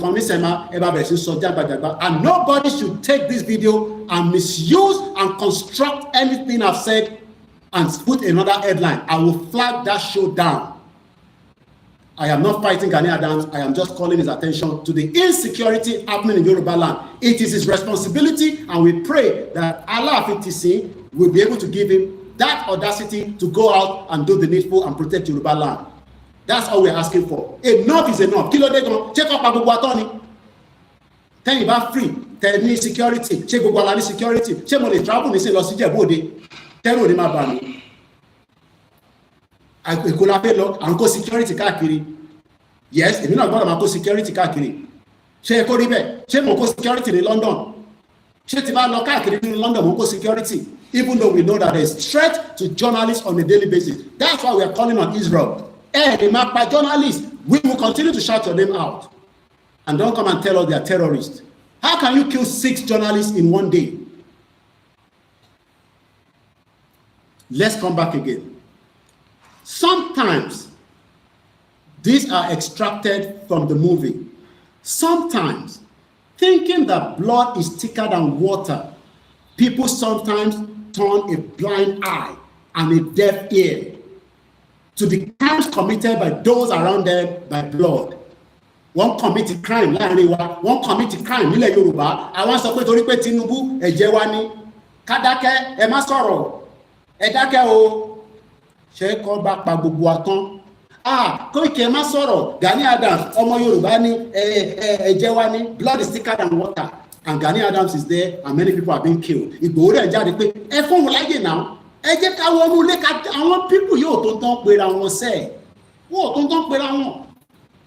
Lóòótọ́ wọ́n ní gbogbo nǹkan lọ́wọ́ bọ̀wọ́ tó tán pera wọn. Jẹ́ gbogbo ẹ̀tẹ̀ bá ní ẹ lágbára tẹ máa wá sórí social media. Ẹ fẹ́ kó jágbàjàgbà lọ́jọ́ agbára ò lẹ́ni. Ẹ má wá display agbára lórí social media. Ẹ wọnú igbó kẹ lọ bá wa dí pẹ̀lú àwọn tó pa wá.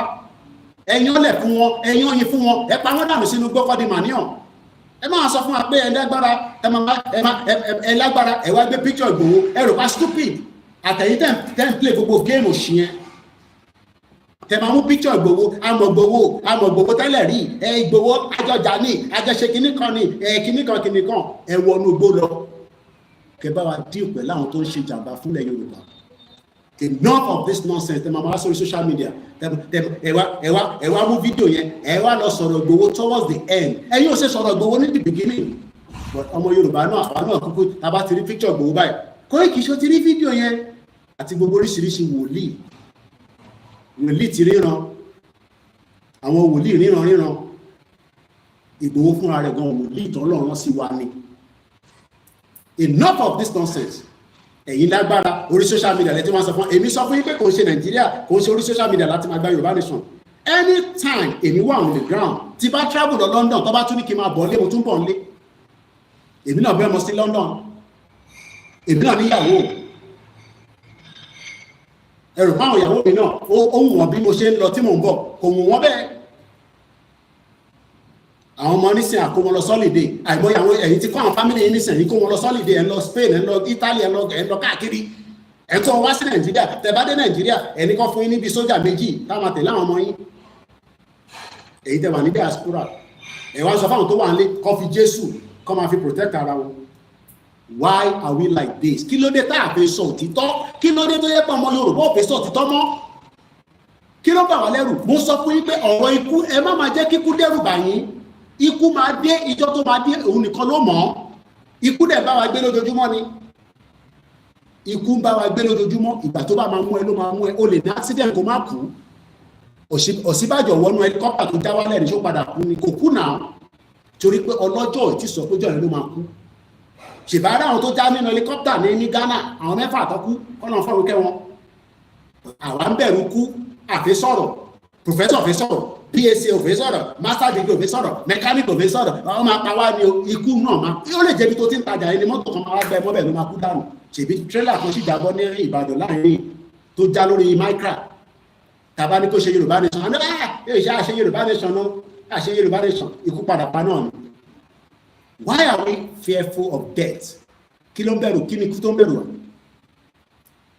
Ṣùgbọ́n béèrè lọ́wọ́ ẹ̀yin ọmọ Oòduà, àwọn ọmọ ìran ọmọ aládé, ṣé lótìtọ́ blood is thicker than water? If that is the case, kí ló dé tí ìyà jẹ ọmọ Yorùbá lẹ́nu? Àwọn gọ́vnà wọ́n ní kẹ́ ṣe the needful, ẹ ṣe dìnífù kí ara lè dẹ àwọn aráàlú ìrọ̀lẹ́pa ẹ̀ ṣe bẹ́ẹ̀.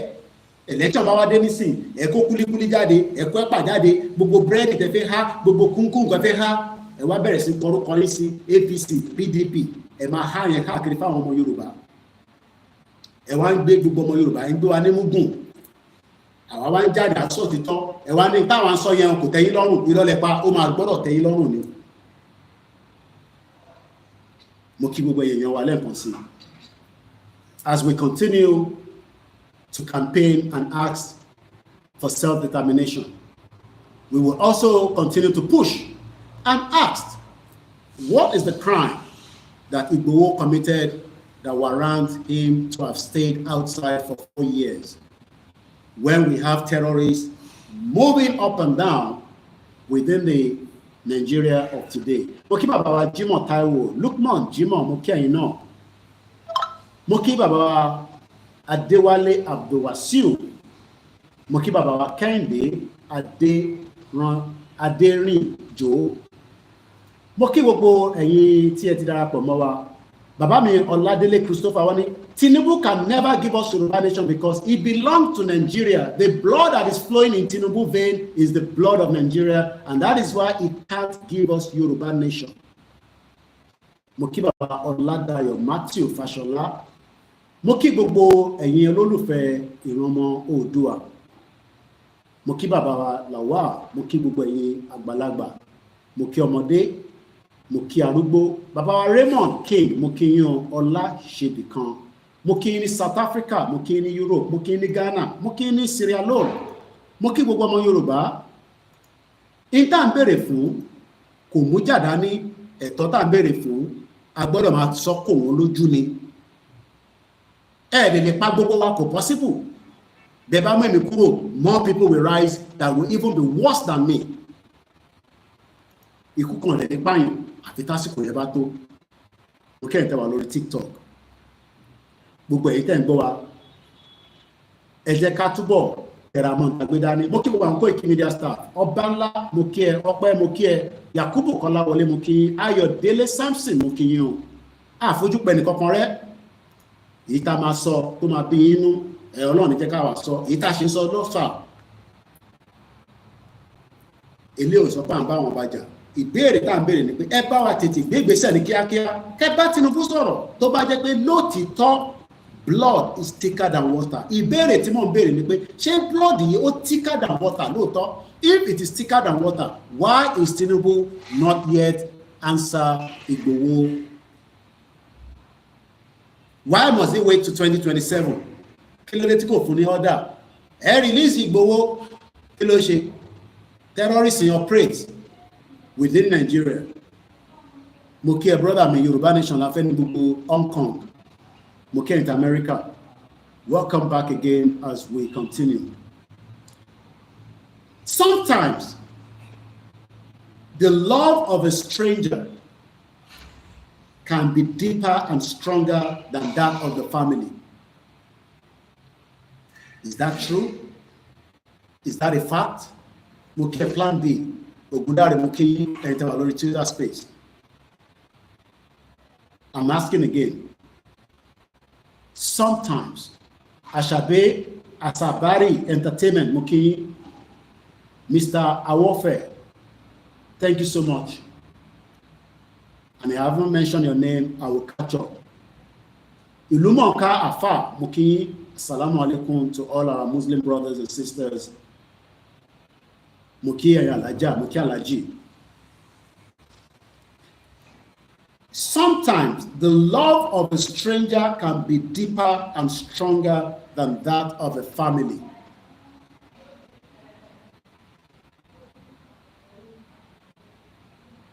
We pray that those that have the know, Baale Muki, will do something, because the love that we will still have for Yoruba people must not be taken for granted.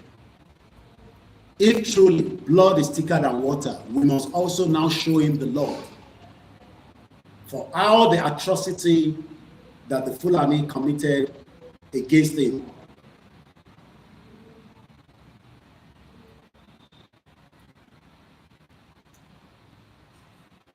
let's come back to the conversation. My name is OLAYOMI KOIKI, and this is Koikimedia, bringing the world closer to our doorstep. Money, there are many stakeholders that doesn't want Nigeria to dissolve. Apparently, in Timothy because we didn't have enough to pay the StreamYard, and they've reduced us back to just one broadcast from it. But I'll read it out. OEC.world at any time you want to reference to this. Let's go and look at it. In 2023, this is the overview. Nigeria was the number 41 out of the 195 economy in the world in terms of the GDP. Almost $364 billion current. The number 52 out of the 226 in total export. The number 164 out of 196 economy in terms of the GDP per capita. In 2023, Nigeria was the number 129 out of the 132 most complex economy according to the Economic Complex Index. Trade, the number 95 out of 96 most complex economy according to the Economic Complexity Index. Technology 2021, the number 51 out of the 137 most complex economy. All this data, it means nothing to the average man on the street. Okay, brother, made the grill, barbecue. UK, I know you're too busy during the summertime where people are booking you for barbecue. Oh, they're for mini barbecue. That's just a berry. Now I'm in Africa. So don't say you're going to bring it to me. When I was in London, I asked you, I beg you, drive family. Why do we look at all these numbers, these statistics, yet the average Yoruba man, the average Nigeria doesn't have 3,000 naira in their pocket? It shows that all these statistics are lies. It's a vehicle that got stuck, that is not going anywhere. Yet, millions of people are being deceived by the politician that ìlú yẹn ṣì máa ní ìlọsíwájú.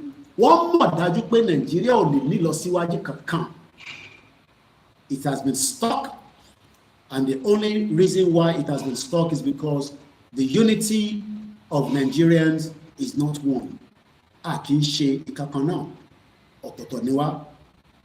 Kò sí ìfẹ́ tó lè ní sára Nàìjíríà tó bá ti gbọ́ mi lẹ́ẹ̀kọ̀ọ̀kan, tó tẹ̀ gbọ́ ní ẹ̀ẹ̀mejì, tó gbọ́ lẹ́ẹ̀mẹ́ta, bó bá jẹ́ nǹkan ni ìfẹ́ yẹn máa yọ kúrò lára ẹ̀, torí pé Nàìjíríà ò ṣe gbogbo tó fẹ́ fún ẹ. Ó bá àgbàdúrà láti èsìn kó wà ní àwẹ̀ kó lọ sórí òkè, Nàìjíríà ò lè ṣe gbogbo tó fẹ́ fún ẹ because kò ń ṣe country. Àwọn tó dẹ̀ create wọ́n mọ reason tó ṣe create wọ́n ò dẹ̀ create pé kó ṣiṣẹ́. So stop fooling yourself around one Nigeria. Mo kẹ́yìn wa lẹ́ẹ̀kan sí. Money, many countries wọ́n lynch mara Nigeria. So kò ń ṣe Igbo nìkan. So tá a bá ń sọ̀rọ̀ Nigeria, ẹ má wá sọ̀rọ̀ Igbo nìkan níbí báyìí. Ẹ jẹ́ ká sọ̀rọ̀ gbogbo àwọn ìlú pátá. And I'll be giving you some of the breakdown. 2 hours, náà la máa ṣe broadcasting. We stick to 2 hours. Kò dìgbà tá a bá jókòó pẹ́pẹ́pẹ́ mọ́. Ìta bá ti sọ tó bá yé wọ́n bẹ́ẹ̀ kò mú tó bá yé ẹ fi sílẹ̀. Àwọn tó máa yá yé. At the time that many of you will realize that the truth is different from it tells us that blood is thicker than water. Torí President Tinubu ò lè wà níbẹ̀, even if it's 3 years, even if it's 2 years, kí ìyà ṣì máa jẹ wá. That means that the country is too big to manage. So why are we then forcing our life into a country that cannot be managed or is not manageable? Lẹ́ǹkan sí mo kí màmá tó bí mi lọ́mọ. Mo kí àwọn ọmọ Oòduà. I spoke to them in London.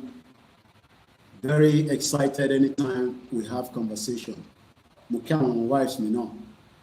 Wọ́n kọ́ àdúró tì. Always busy, as we know, our mothers and our wives. For me, a few seconds. I'm trying to quickly. Money and bere towa. Fẹ́ wàhálà. Dẹ̀ fẹ́ kí ìlú kó dàrú. But ìlú tí ń dàrú mọ́ wa lọ́wọ́. gbogbo wa là ń ṣe bíi tí a mọ̀ pé ìlú tó ń pè Nàìjíríà ó ń dàrú mọ́ wa lọ́wọ́. Every day our lives are becoming unbearable. But the fact remains, mo kí bàbá Adéyẹmí Ọláyẹmí, is because we keep thinking blood is thicker than water. Ẹ má sọ̀rọ̀ Tinubu, èmi ò ṣe lẹ́gẹ̀ Miami. He is comfortable. Kò dẹ̀ sí èèyàn tó lè wà láàrin ẹ̀. He cannot, kò lè déjẹ̀ bóde nísìn kó bá mi resolve problem tó wà níbẹ̀. Even if he's looking after everyone in around him. Àwa ń sọ̀rọ̀ nípa gbogbo ọmọ Yorùbá. A sọ̀rọ̀ nípa pé mò ń tọ́jú ọmọ Yorùbá bíi méjì mẹ́ta. I also have 25 staff tó wà lábẹ́ mi. Rather than me spending the money tí ó kù tí mo ní lánàá, I have to buy them their data. Because mo mọ̀ pé ó better kí n fi tax. My younger brother asked for money, I refused to give him because in tó ń pè ní iṣẹ́ táwa gbé dání nìyẹn. Because it's either I give my younger brother 30,000 naira or I give my staff 30,000 naira that will be on internet and I can give me what I need at the time that they need to give me that information. Ìjọ ti bá rí 30,000, I send a sábúrò mi. That is how deep we have become in this movement. So two of us are saying blood is thicker than water. I could have given my younger brother that money yesterday rather than giving it to my staff. Because in this staff, me ṣe brother mi ò lè ṣe. Mo lè pe brother mi ní sí pé sáré lọ bá mi ṣe nǹkan kan ní sí kó dá mi lóhùn. Mo lè pe any of my staff, go to Ibadan, go and investigate what has happened, go to this, go to that. Well, there is a film on internet because I already give them internet for 1 month. And you know, a total internet. MTN 30,000 naira. Tó bá rọ̀ lẹ́ nísìn, another thing máa fi parí nísìn, ìkànnì wọn máa jáde. Èyí tó fẹ́ jáde nísìn, tó bá ní internet, báwo ló ṣe fẹ́ bá yín sọ̀rọ̀? Ṣé èmi nìkan máa sọ̀rọ̀ Yorùbá Nation? When they also have the voice to speak on behalf of the platform called Koikimedia. This is why I said, ṣé a máa kàn fi àwọn òwe kan parọ́ mọ́ra wa, blood is thicker than water. If blood is thicker than water, why is this government of Tinubu, that is a Yoruba man, still suffering another Yoruba man? Don't pè ní Sunday Igboho. Ẹ má bá mi sọ pé blood is thicker than water, mo ní bíbá yìí. Because movie yẹn ti prove mi nísìnyí pé kò sí kankan tó ń pè ní blood. I don't want to go into the movie. In tí mo extract lára ẹ̀ ni mo fi ń ṣe analysis. Because if I have to dive into the movie, you will get lost with the discussion I'm here. Message brother mi send. Ó sì send message mi láàárọ̀. Mo dẹ̀ pé mo ní mò ń lówó tí mo fi fún ẹ nísìn. Because priority mi làwọn staff mi nísìn. Because àwọn staff mi àjọ ṣe Yorùbá Nation ni. Èyí tó bá ní òun ṣe Yorùbá Nation, he has the right to kick out and do what he wants to do. Mo ti sọ fún wọn lórí platform tiwa Koikimedia. And that is why they are attacking the platform, because it is the voice of the people at the moment.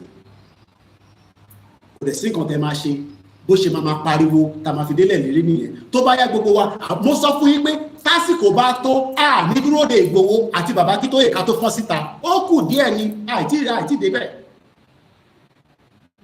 Bàbá is 90 years old. We would help him to get the message, but ní ṣe èyí tí ẹ máa fi sọ pé ọ̀daràn làwọn tó ń lọ yìí. No, a máa kó gbogbo yín, a máa kó yín náà, a máa kó yín mọ́ra. Because wọ́n ní ọgbọ́n tá a máa fi tó ṣẹ́rí 2021 gbogbo ìta ṣe bọ̀ yẹn a lè play game yẹn mọ́. Ìwọ tó ní kò ní bọ́ sí ariwo ọjà ló ń pa. Èmi ti dé ọjà lénìí. Mo lọ sí ọjà kan lénìí.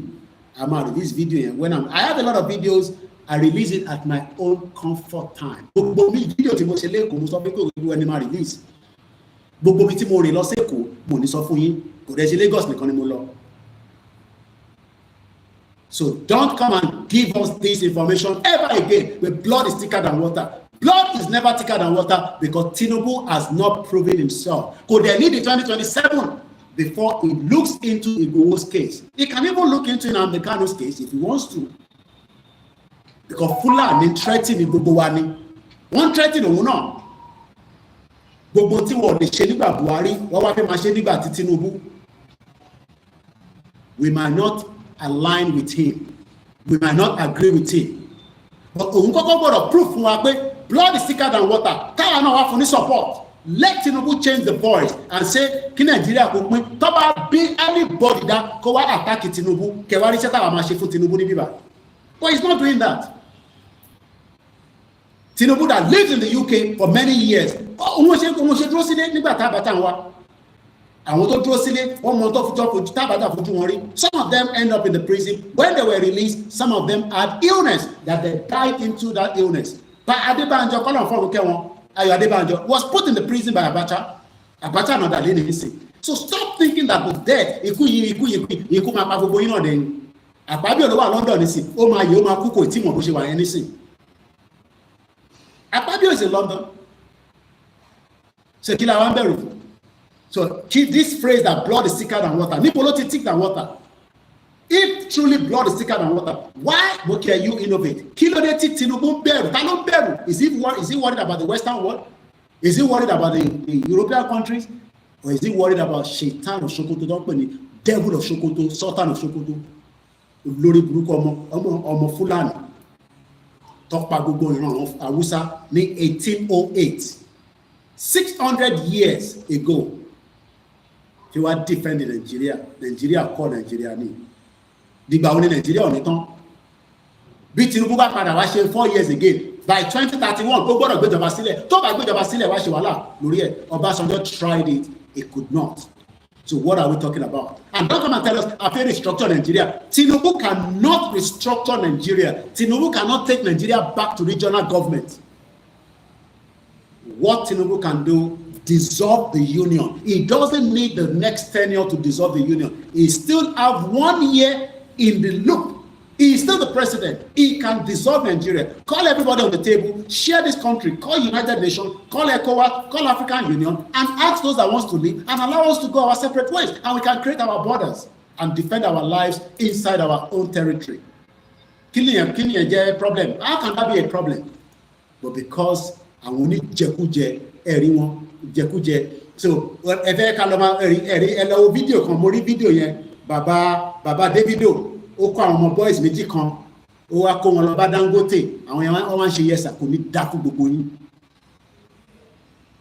kò ní dá fún gbogbo yín wọ́n ṣe báyìí fún Dangote wọ́n rá bàbà fún Fúlàní wicked people àmọ́ àwọn tó wà nílé nísìn àwọn tó lè lọ sí Amẹ́ríkà lọ fún Davido bẹ́ẹ̀ tọ́mọ̀wé tó àwọn yẹn lọ́kọ́ tó tó láwọn yẹn gbé l'Amẹ́ríkà okay.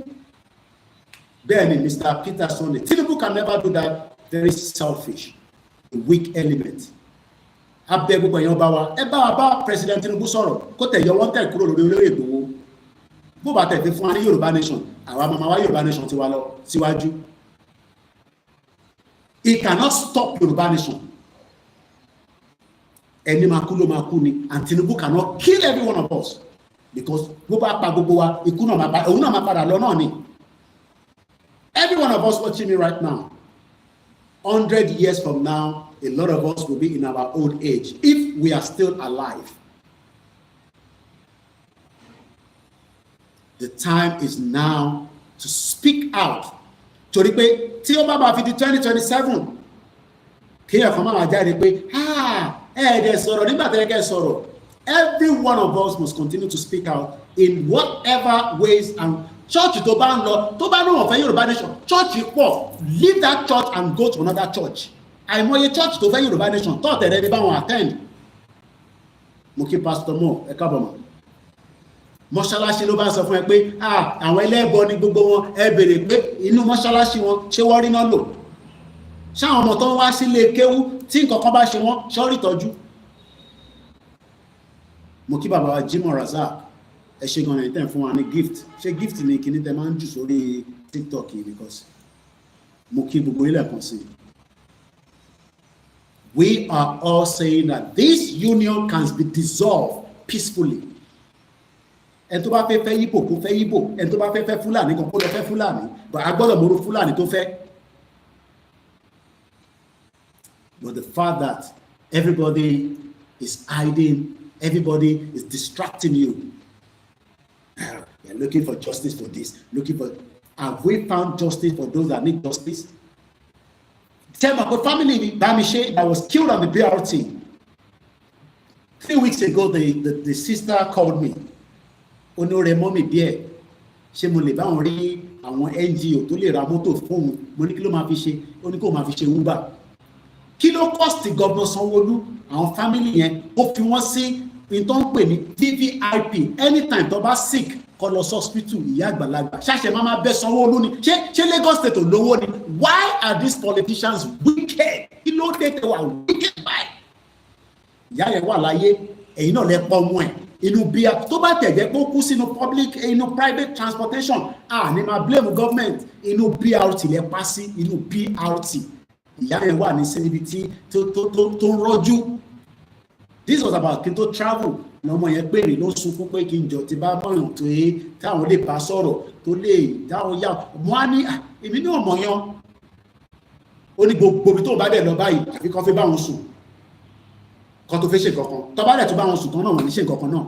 Gbogbo ibi tó náà ń lọ. Ṣé ó yẹ kó rí bẹ́ẹ̀? Ṣé ó yẹ kí ọmọ tó pa tó kú ní Lagos State tó pa ní BRT? Àwọn kan máa náà wá justice for Mohbad. Ọlọ́run jẹ́ ká rí justice for Mohbad. But justice for Bámiṣé is not yet been resolved. Justice for Jumoke Oyeleke that was killed as well during the 2021 mega rally. Mo gbọ́ tí yàn kan ní ẹ àwa Yorùbá nation wọ́n ti pa àwọn èèyàn rẹpẹtẹ níbẹ̀. Ṣé àwa la yìnbọn pa wọ́n?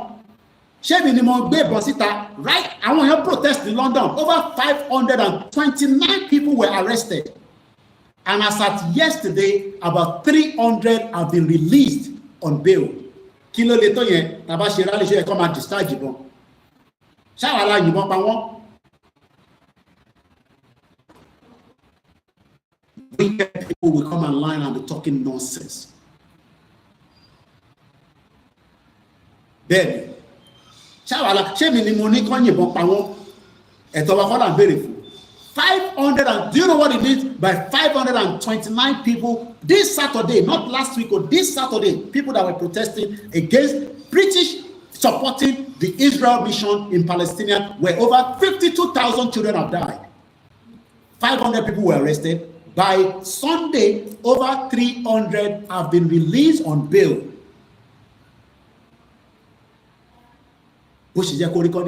The Scottish people are asking for the same thing that we're asking for. They are asking for a right to self-determination. They will be having a big protest again, I believe, if not this month. I believe it's in August or next month. I can't remember now. The Twitter handle. So whatever our demands, whether the government likes it or not, our demand is still on the table. And that demand is, Igboho needs his freedom. Self-determination will never die. And we are not going to be put under any condition. Free Igboho account. Give him back his freedom. It's not too much if blood is thicker than water. Statement here. When I was watching that movie, Moabes in pause, I started writing it out. And I'll read it out one more time so that we can get the clarity. Tinubu will do the needful and look into it and say, Muki Iwalewa. Ọ̀dájú dẹ̀ ní gbogbo àwọn olóṣèlú yẹn. Yayi wà l'America and say, ó celebrate 56th birthday in America. It's okay if he's a private citizen. I will not call his name out. But he's a public servant. Níbo ló ti rówó? Níbo ni Yayi ti rówó tó fi lọ celebrate birthday? Kálọ̀ mọ ọgbọ̀n gbogbo yín dá. And Tinubu said he has given you all more money as a senator to look after the constituency, which many of you have saved that money for another election next year. If tó bá jẹ́ pé òmùgọ̀ ní gbogbo wa, tó bá di next year, ká má dìde kẹ́tù máa sọ pé election. I am not coming here to tell you there is no election. When I told you that we shouldn't accept any election, ẹ̀yin náà lẹ lọ dìbò fún wọn. Many Yoruba people are campaigning. One campaign for Aregbemugo and olè. Mo kí brother mi. Lola rather, on the TikTok, so that you know it is you I'm greeting.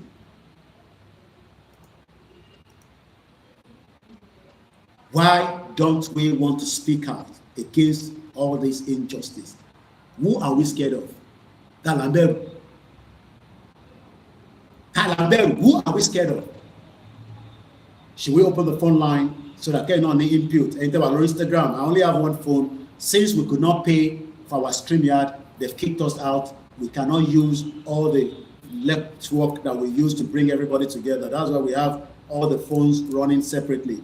So in terms of TikTok, you got to find another platform to continue watching it. I'll open the phone line, and I'll also allow those on the TikTok if you want to have one or two conversations. Once again, my name is OLAYOMI KOIKI. Each senator collect nothing less than 1 billion naira. Do you know what 1 billion is?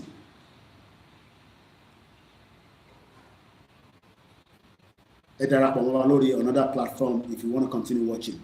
The number to the studio, you all know the number. I will allow you to call in if we can stick to 2 hours. If the call comes in more than that, we'll probably take it a little bit more than that. But I am here just for 2 hours. Joko 3 hours. To come on, and to ba fi gbo wa ko gbo wa, and to ba fi gbo ko ma gbo. Ile le mi wa, to ba ka gbogbo alara, àtàwọn tá fẹ́ wá lé o, àtàwọn tá wà nlé o, a béèrè ẹ̀tọ́ wa. Ìgbòho nìkan kọ́ lẹ máa ti síwájú, gbogbo wa la máa pariwo. Lè ti Ìgbòho nìkan síwájú. Gani Adams wà nílé, a máa fà láṣọ, a máa fà. It's not that we are disrespecting him. I have told you many times, I love him too much. If he says he needs me when they are ready to go for any mission, I will be in his house first thing in the morning tomorrow. And don't be scared of all these people. Ọmọ àfikún lẹ́yìn, ẹni tó fikún lẹ́yìn, ikú náà bọ̀ wá báwọn náà. Kò dẹ̀ sẹ́ni tí kò lè pa. Mo kí gbogbo ilé nǹkan sí. So if you want to come in or you want to call in into the program, I will release the number again. And to buy my number and tell it, do not call any other number apart from this. Miss Kiba Baba Brown Akinola,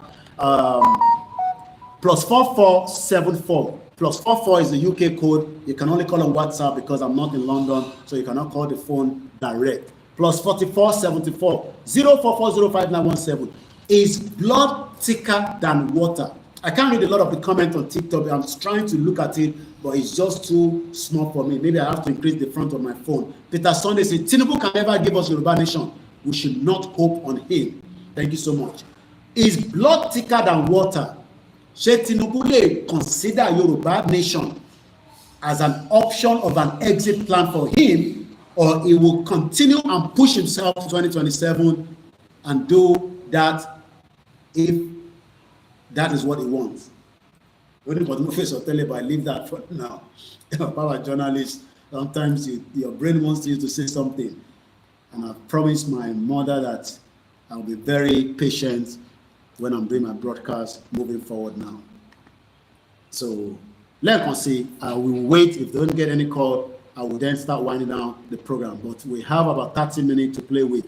My name is OLAYOMI KOIKI. It's your first time. Let's go back to the OEC. Monima Afunila on countries quickly. Countries that are sucking out of Nigeria one way or the other. It's unfortunate that we can't see the graph. But since that we already have a call coming through, let's take that call. Emma Kimilotiti, and go straight to the point. I need to kick me. Emma already pay me. And go straight to the point. And to Aloria to go straight to the point. Hello.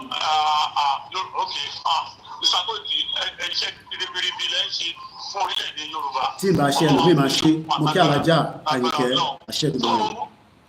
Bó ṣe wà ọ̀dọ̀ tó kí n fi ìyẹn bàbá wa tó bá jáde lọ́la ìyẹn bàbá Gani Adams tó bá jáde lọ́la tó bá ní wọ́n nídìí àwọn ọmọ Yorùbá láti kọ́ tẹ̀lé wọn lọ Kwara State níbi tó ti ń ṣe àwọn ọmọ Yorùbá ní ṣùtá tó fẹ́ pa àwọn ọmọ Yorùbá ní ṣùtá tó fẹ́ pa àwọn tó bá jáde lọ́la tó bá lóun nídìí àwọn ọmọ Yorùbá pé ká tẹ̀lé òun lọ àti àwọn tẹ̀lé wọn lọ àti bàbá wa Ọláyọmí Kóìkì ẹ máa tẹ̀lé wọn lọ ní àkáǹtìdé kúrò lójú oorun wọ́n pa àwọn Yorùbá náà ó dìgbà kí bàbá wa ní Ọ̀yọ́ ó dìgbà tó bá pè wọ́n pé ó yá ẹ dìde. Ṣé ẹnìyẹn ṣe bí ipò tó wà nìyẹn ipò tó fi wọ́n sí nìyẹn wọ́n ti pa àwọn Yorùbá lọ́gbà ó dìgbà tó máa pa wá tán ni ṣe kí ló dé gan àwọn ọmọ Yorùbá tẹ́ ẹnu wa òfin kò ó yẹ kí ẹnu wa ó kò wa nígbà tí mo wà nílẹ̀ apá tí mo wà ní Kaduna ó máa ń rí bí àwọn Haúsá wọn máa ń cooperate láàrin ara wọn wọn máa cooperate sókè ẹjẹ kí n tẹ̀gbọ́n kọ̀ fún yín mò ń bọ̀ láti Ìkẹjà ní àná ọ̀márúwá ó kọlu ọ̀kadà amọ́là ẹ̀jẹ̀ bíi pé ọlọ́kadà ẹ dúró tó kọlu ẹ ó dúró bó ṣe dúró ní kò pé 1 second ẹ bíi pé àwọn bíi 40 Haúsá wọn gun ọ̀kadà wọ́n ti dúró ti ọmọ Ìgbò yẹn lẹ́yìn wọ́n ti dúró ti ọmọ Ìgbò tó ń wa márùwá ẹ̀ wọ́n dẹ̀ fẹ́ ṣe ọmọ Ìgbò yẹn wọ́n fẹ́ ṣe ní ṣùtá wọ́n fẹ́ ṣe ọlọ́run ló ṣe fún àjẹpọ̀ lọ́wọ́ ló ṣe é ṣe fún ìdàgbé tí bọ̀bọ̀ yẹn mo ní pé kò sí kan tó máa fi ṣe kò sí kan mú wá sọ fún ọ pé kí ló dé kí àwọn àwọn méjèèjì tán jà ní tó kí mọ́tò láti sọ ní pé àwọn Haúsá wọ́n nífẹ̀ẹ́ ara wọn ju àwa Yorùbá lọ àwa ń tiwa àmọ́ àkóró àwa ni ẹ̀jẹ̀ ká dìde wọ́n ti pa àwọn ọmọ Yorùbá lọ ní Kwara State odidi táwọn mẹ́rin ló ti sọ di aworo láti jẹta tó bá wo àwọn táwọn ẹ èyí pé gbogbo wọn ti pa àwọn tán ẹyọ ọmọ Yorùbá ẹ̀jẹ̀ ká dìde ẹ̀yin tẹ́ wà ní abroad náà ẹ sọ pé ẹ sọpọ́tà wọ́tà wà nulẹ̀ ẹ sọpọ́tà wọ́tà wà ọmọ tó lọ bẹ̀rẹ̀ gan oṣù ẹ má jẹ́ kó sún yín ẹ má jẹ́ kó rẹ̀ yìí ẹ má jẹ́ kó rẹ̀ yẹ ká dìde ẹ̀yìn kan lẹ̀ wálé kájọjú gbogbo ẹ̀ kátà gbogbo ẹ̀ kí ló dé ẹ má jẹ́ ká ṣojo àti rẹ́dì láti lọ bíbẹ̀ àti rẹ́dì lọ sí Ondo State náà ayúmájì ànílẹ̀ bàbá wa àdèlájú wa ilẹ̀ bàbá Gani Adams kọ́ńdìdè kọ́ lójú oorun wọn nínú kọ́ńdìdè náà tó wọ́n retí pé kí aláàfin wá pàṣẹ fún wọn ni tó wọ́n retí pé kí aláàfin wá pàṣẹ fún wọn pé ó yá kò sí ogun fún ẹ ó yá lọ sí Kwara State ó lọ sóńdù ìlú bàbá Gani Adams ní ẹ lóòdó State kílódé ẹ̀nà ìfẹ́ náà ẹ̀jẹ̀ ká tají lójú oorun wa má jẹ́ ká máa blame ara wa ká máa blame pé bàbá Sunday Igboho ṣe lé bàbá Gani Adams ṣe lé bẹ́ẹ̀ la fẹ́ ṣe yẹ̀dà ìkan táwọn Haúsá ò fi ṣe nìyẹn ẹnu wọn máa ń kò ní ẹnu àwọn Haúsá wọn máa ń kò ní tó bá bá ọmọ Yorùbá náà ní ọ́fíìsì kan tó bá fi Yorùbá kí ọmọ Yorùbá English la máa fi dáhùn ọ̀tà Haúsá bá ríra wọn lákàdédè pẹ̀lú the high lákwana àjọ kí àwọn bẹ́ẹ̀ tó wá lóò ní ìdíṣẹ́ owó kan náà máa fún níṣẹ́ but Yorùbá ti máa bèrè pé tó ní complication kí ni complication ẹ̀ ṣe school àti lóní àbí kí ní kan kì nìkan but Haúsá kò rí bẹ́ẹ̀ kí ló dé kí ló ṣàwá Yorùbá àmọ́ tún lò it's too much for Yorùbá people ó ti pọ̀ jù wá lọ jù kí ló dé ẹ̀jẹ̀ ká jí lójú ọ̀run wa náà àkókò lélẹ́yìí ẹ̀jẹ̀ ká yàgò wọn tó kọ́ tó ń pera wọn tó pa àwọn èèyàn tán náà wọ́n ti pa àwọn àgbà ní Kwara State náà kí ló dé enough is enough bàbá mi Koiki wẹ́jọ àsìkò wa lélẹ́yìí ẹ lọ wo fídíò tí Ayọ̀délé Fáyọ̀ṣe tó ṣe láìpẹ́ yìí mo tẹ̀lé ẹ̀ sí yín lórí pílátọ̀mù yín àwọn bẹ́ẹ̀ ti dìde Ayọ̀délé Fáyọ̀ṣe àkókò wò pé ṣe former governor Ekiti state ẹ lọ wo àwọn akíṣojú lẹ́kìtò àwọn akíṣojú ẹ̀ṣà nígbà tí bàbá wa ẹ̀rí bí gbogbo ẹ̀rí pé nàbà wà ní wa ní Nàìjíríà nàbà wà ní ó ṣe kéré tó yẹ nàbà wà ní wa ẹ ṣe gan. No. ẹ ṣe gan ni bàbá wa tí wọ́n bá wọlé thank you very much. ẹ̀yin ló bí mi ọlọ́run kí ló dé ẹ ṣe gan ni thank you very much. ẹ ṣe gbogbo wa náà ni à ń bínú lọ́tún lọ́sìn mo kí gbogbo wa ẹ jẹ́ fún yín ní update nípa ọmọ Yorùbá tí wọ́n sentence ní UK no sentiment mo kí bá yàwá Alájà Àyìnkẹ́ mo kí gbogbo platforms pátápátá akíkanjú bàbá wa Wòrúṣàṣà bàbá wa Gani Adams mo kí àwọn náà dáadáa we are not fighting him here we love him too much we are just calling him this is the time he needs to confirm that he is with us on security if he's not with us on the breakup of Nigeria. A man who raped and sexually assaulted a woman in Gloucester is jailed. This is the kind of country I want us all to live in. Ẹja gbé bàbá wa Kẹ́hìndé Adérìnjó kọ́wọ́ bá wa sọ̀rọ̀ kíákíá. A 33-year-old man, Mr. Michael Ṣẹ́gun Ògúndípẹ̀ ní 2022 ó mú arábìnrin kan tọ́jọ́ ṣiṣẹ́ ó ní káwọn jọ pàdé káwọn jọ lọ mú nǹkan ó wá gbé lọ wọ́n mú nǹkan tán ó wá náà fẹ́ mú nǹkan nílé òun wọlé arábìnrin náà fẹ́ gbọ̀nsẹ̀ àbí òun fẹ́ tọ̀ arábìnrin náà wọlé arákùnrin bá kí arábìnrin mọ́lẹ̀ ó lù sára ó wá gbé arábìnrin ọ̀hún ó gbé wọnú mọ́tò. Two things, a lesson I want us to learn from here. Ẹ̀yin tẹ̀sẹ̀ ń dé UK mo sọ fún yín pé I live in that country for 27 years tí bá ń sọ̀rọ̀ immigration mo mọ̀ pé púpọ̀ ní ẹni ogun ìdílé ni kò sí nǹkan kan tó ń jẹ́ ogun ìdílé tó bá dé London tó bá dé UK you respect the law ilẹ̀ Yorùbá àwọn ọmọ Ìgbò lọ́jọ́ iwájú they would have to respect it just like any other people that will live with us. But we only respect them, you see. We own Lagos. Now we own Lagos. Wọ́n yàgbẹ́, wọ́n ṣe káàkiri, wọ́n ṣe oríṣiríṣi lé wa lórí. Arákùnrin yìí ní sè. The court heard that in 2022, Ogundipe met the women at the place of work, and during their first meeting, he asked her to go for a drink with him. Ìyẹn agree, only but just a pleasure ní kákọ̀ lọ mu drink ni, o lè tọwọ́ bọ̀ mí nídìí, o lè gbé nǹkan jáde. Ogundipe gbọ́ràn, lẹ́yìn ọmọ Yorùbá náà ṣe fẹ́ gbọ́ràn tá à ń sọ̀rọ̀ Nàìjíríà nísìn. Ẹ fẹ́ gbọ́ràn because Nàìjíríà yẹn ó máa sink gbogbo yín wọlé. Ìwà òṣì tẹ́ máa ń wò ní Nàìjíríà yẹn, òun náà lè máa gbé dé UK, lè máa gbé dé Amẹ́ríkà. Ìwà yẹn náà ni àwọn bàbá tí ọmọ tó ṣe tó ní wọn náà ní visa tó fi di pé wọ́n revoke visa wọn. Ìwà ìranù tá ń wò Nàìjíríà náà nìyẹn. Ìyẹn la ṣe sọ pé Nàìjíríà ò kì í ṣe country. Ohun àwa náà káwa náà máa hùwà jagbajagba ní UK.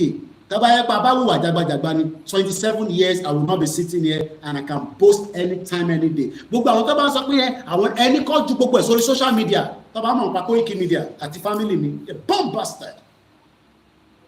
Òròpó yìí sì kíyàn gbé nílùú kan fún 27 years. Out of that 27 years, 15 years ni mo fi ń bá UK fa wàhálà pé mo fi gbàwé lọ́wọ́ wọn. The same UK wọ́n sọ fẹ́ mi ní sí pé kémi wà nínú Nàìjíríà. The same UK tó kúrò nínú European Union bí Nnamdi Kanu náà ṣe máa ń sọ. How can you be telling us to remain in one Nigeria and you left European Union in 2016? Who is a fool? Ta ló dé? Àwọn UK ò ṣe dúró ní gbogbo European Union pátápátá àwọn nìkan ni wọ́n change owó wọn. What keep that pound sterling? Àwọn tó kù ná euro. Ìwọ wá ń sọ nísìnyí mi pé kémi dúró sínú Nàìjíríà mo kí àwa kóòlù. Torí ẹ pé tòmọ tó ń sọ UK kúrò nínú European Union ẹ má bínú jollof rice tó ń sè yẹn ó máa báàdì gan. Ní tí mo ní mo fẹ́ jẹ nìyẹn. Wọ́n sì lọ́wọ́ òun ní gbogbo òun yẹn ó ti gba gbogbo nulẹ̀. Àwọn staff wọ́n dúró ní pé oúnjẹ tẹ̀ ní ìmọ̀ alágbára. Bọ̀ kò lè yé yín arákùnrin ló dé nísìn ó wọ UK ó náà fẹ́ wá kàwé ó ní opportunity ó parọ́ wọlé ní ọ̀nà kan ló fi wọlé ní ìyàn kàn mí and don't let anybody tell you ẹ ṣe gan ni ìyàwó kò ẹ mọ̀ pé táwọn ìyàwó ẹ̀ wọ́n dáná ní kitchen gbogbo òun yẹn ti gbalé kan. Don't let anybody tell you that you should not travel out of Nigeria. If you have the privilege, Japa, don't let anybody that is sitting in UK, in America, Canada, tell you, oh, it is hard. Tell them you are coming. You will also come and be seeing it as how hard it is. Emma Sonani can travel. Let's go back to this young man. Mo kàn fẹ́ lè tún fi ṣe fún àwọn Nigerians. The intention nílé tá à ń sọ fún ipò wrong, tẹ́ ẹ̀ sọ fún wọn pé kẹ́ quiet. Ìtàlẹ̀ tí máa lọ ṣe ẹ̀wọ̀n ní púpọ̀ ní yín máa padà end up sí. Eléyìí ò tí pé kò tí pọ̀dún márùn-ún ní UK ó ti fi tó kù ṣẹ̀wọ̀n báyìí ó tún máa deport tó bá ṣe tán lágbára Ọlọ́run. The court had that in 2022 Ṣẹ́gun Michael Ogundipe, and this is not about their hiding the face, his face is already out as well and I've already done a video of it. Bẹ́ẹ̀ni ẹ fún mi lómi ẹjọ́ ẹ jẹ́ fún wa lómi lóde tí gbogbo kí ni tó ń gba gbogbo ilé kan báyìí. Long about. No, the court had that in 2022, Ogundipe met the women at the place of work, and during their first meeting, he asked her to go out for a drink with him. She agreed and arranged to meet him after work, which is normal. Gbogbo àná láti lọ ṣiṣẹ́ ní different places. Àwọn fine girls, ìdí ló máa ta sí ẹ, especially one like dúdú báyìí. Tó bá rí pé dúdú ni ẹ máa ń like wa gan àti dúdú àti òyìnbó wọ́n máa ń like wa gan ẹ bá mi dà sínú ìwọ. She agreed and arranged to meet him after work the next day, texting him beforehand to make it clear that it was just getting to know him. Jẹ́ àtẹ̀ kọ́kọ́ mọ́ra náà ẹlòmíì ò mọ̀ kankan nípa yàn á kọ̀ jáde á máa sọ kábàkábà. Àwọn alálẹ̀ ilẹ̀ Yorùbá ló máa ṣèdájọ́ gbogbo wa àtẹ̀mí náà gbogbo wa pátá àtẹni tó ń náà ṣe Yorùbá nation ló àtẹni tó ṣe Yorùbá nation ló alálẹ̀ ló máa ṣiṣẹ́ fún gbogbo wa. The following evening, Ogundipe picked up the women up in his car and they went to a bar. Following the course of the night, ilẹ̀ tí ń ṣú, Ogundipe began to sexualize the conversation. Tọkùnrin tó bá ti rí obìnrin tó ti rí ọmú, ẹ má bínú ìyá wa, ẹjọ́ torí Olódùmarè, à sọ̀rọ̀ àlùfàṣà ní bíbá. Ìbá yóò ṣe ibi tó ti ń fún èèyàn níyàwó bíi lẹ́gẹ́ Miami. But tọkùnrin ò bá control emotion rẹ̀ pẹ̀lú obìnrin, you can end up in problem. Ó bẹ̀rẹ̀ sí change ọ̀rọ̀ tí wọ́n ń sọ. Bí àwọn tí ń sọ̀rọ̀ bí iṣẹ́, báwo ló ṣe fi progress, ó ti ọ̀rọ̀ sexualize, ó ti bọ̀. He began to sexualize the conversation, which made the woman uncomfortable. Ó lè láwọn ọ̀rọ̀ tí àwọn máa sọ sọ́bìnrin, ó rò pé gbogbo obìnrin ló dàbí àwọn ọmọ wa tẹ́tí sọdá ṣẹ́wó nílẹ̀ Yorùbá lẹ́nìí. Gbogbo wọn pátá ẹ ti sọ wọn daṣẹ́wó, tó bá bọ́ pátá wọn ẹ lè ṣe kankan fún wọn. Bó ṣe abuse wọn ní university, wọ́n abuse wọn ní church, wọ́n abuse wọn ní mọ́ṣáláṣí, wọ́n abuse wọn everywhere across Yorùbá land. Àwọn ará ẹni kankan tó máa jáde tó fẹ́ defend ẹ̀, àwa ní ká gba ìlú tó máa ṣiṣẹ́. Irú eléyìí nísìn á ti abuse àwọn èèyàn púpọ̀ ní Nàìjíríà. Orí ẹ̀ ló fẹ́ mú yẹn, so ẹ má pity ẹ̀. Ẹ rò pé mi pity ẹ̀, ní mi ò pity ẹ̀. Ṣèbí ìwọ náà tó ṣe náà nìyẹn. Torí pé èèyàn kan rí ẹ ń tọwọ́ bọ̀ lẹ́gbẹ̀ẹ́ mọ́tò park, wọ́n abuse àwọn kéékèèké ní mọ́tò park, ẹ̀ ń tọwọ́ bọ̀ wọn nídìí. Ta lórí gẹ́ ọ̀kan tó lóyún tó bí ìbejì, wọ́n bí pé ta ibo lọ́pọ̀ ẹ wà, ó ní jọ́ tóun ti sọ fún kóun ti lóyún báyìí ló ti sá lọ. Ọmọ 19 years old. How many people saw that video? Ọmọ 19 náà pé 19 nìkan yẹn, ìbejì ló bí. Ìkan náà ọmọ yẹn ó sọ pé ó kò jẹ́ pé a ti náà ṣépè mọ́ lórí platform yẹn ni. Ẹ̀yin ìka olóṣèlú. Mo ní UK children ló bímọ jù ní gbogbo European Union kó tó di pé wọ́n exit. Àìmọye àwọn ọmọ 16-15 years old tó ń bímọ. Ìjọba ò sọ pé torí wọ́n bímọ, wọ́n gbà wọ́n tọ́jú ọmọ, wọ́n fọmọ lówó, ọmọ yẹn bímọ. Àwọn èèyàn tí ń confirm pa wọn rí. Ẹ bá mi má bò mí láì, má bò àṣírí mi. Ẹ rò pé mi máa sọ̀rọ̀ kò ní sí fact ni. Ẹ tó bá lóyún kọ́ ìyànṣẹ́ ṣe jigijigi ni. Ọmọ 16 ń bímọ ní London, wọ́n bímọ ní Manchester, wọ́n bímọ káàkiri gbogbo UK. Mo ní UK citizen, àwọn ọmọ ẹ̀ ló bímọ jù. Ó kò lè lọ bá ọmọ tí kò ṣe age mate kó lọ bá lò pọ̀, wàá ṣẹ̀wọ̀n. Eléyìí nísìn tọ́tẹ̀jọ́ jẹ́ age mate tọ́jọ́ ṣiṣẹ́, ó ti kó sexualization, ó ti kó sínú conversation. Mo ń sọ fún ìwọ náà ni ìwọ tó máa ní àǹfààní àti gba visa, kórí ẹ̀ lè pé kó lè mú kíní abẹ́ kó só dáadáa. Torí tọ́nú ẹ lọ ṣe ní UK kọ́ nìyẹn, kó lọ fàṣẹ ni. Broda kan ni mo ń béèrè ní sí pé mo rí oníṣẹ́ ṣèbí London lèmi náà ń gbé, kò ṣiṣẹ́ dáadáa, kò lè ro. Máa wá sọ pé ó fẹ́ ra lé sí kíní o, àlelé tó ń pè kí ló ṣẹlẹ̀, ẹjọ́ ẹbí ṣòro.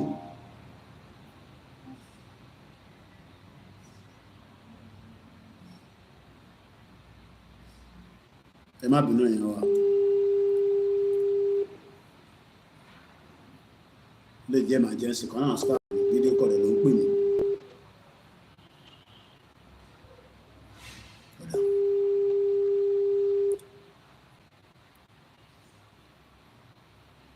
Send message. Ṣé kò sí tó ń pè? Mo wà lórí program, ṣé kò sí? Ẹ má bínú ẹ̀ta lórí TikTok, kọ̀ọ̀kan wọlé ní staff wa ni. Mo kàn fẹ́ lè mo fi ń ṣe tip fẹ́yìn tí ó lè ní òde ní visa gbà. Ó mọ̀ pé ẹ̀yin ò lọ ṣe interview, kọ́ bẹ́ẹ̀ tó gbogbo document yẹn kó dẹ̀ jẹ́ fún ẹ, kó wá dé UK, kó wá jẹ́ pé obìnrin dùn lóòótọ́. Òun ló kó bá ilé nísìn, but ó ti ń ṣe tipẹ́. Ògúndípẹ̀ began to sexualize the conversation, just like bó ṣe sexualize in Nigeria fún yín. Hey, Nigeria is going to sweet, Nigeria is going to be better, Nigeria will be good, Nigeria will be fine, Nigeria will be great, Nigeria by 2075. Wọ́n sexualize ẹ̀. Kò sí tèmi ò lè fi ṣe program, èmi máa twist ẹ̀ padà sí ta fi ń ṣe Yorùbá nation ni. Ṣé wọ́n sexualize Nigeria fún mi náà? Wọ́n sexualize ẹ̀, but ìyá tó bí èmi mọ̀ pé rọ́lọ́pàá ní 1990 ó jápa ni. Ààrẹ ṣe tálákà, mo ò gbélé face my face you rí tí mo fi kúrò Nàìjíríà. the last place tí mo gbé ní Adéníjàdé ní phase 2 lọ confirm orúkọ mi níbẹ̀ Ọláyọmí Kóìkì. Adéníjàdé ní mo mọ̀ bí ó ṣì exist ní ẹ lọ béèrè lọ́wọ́ wọn bẹ́ẹ̀.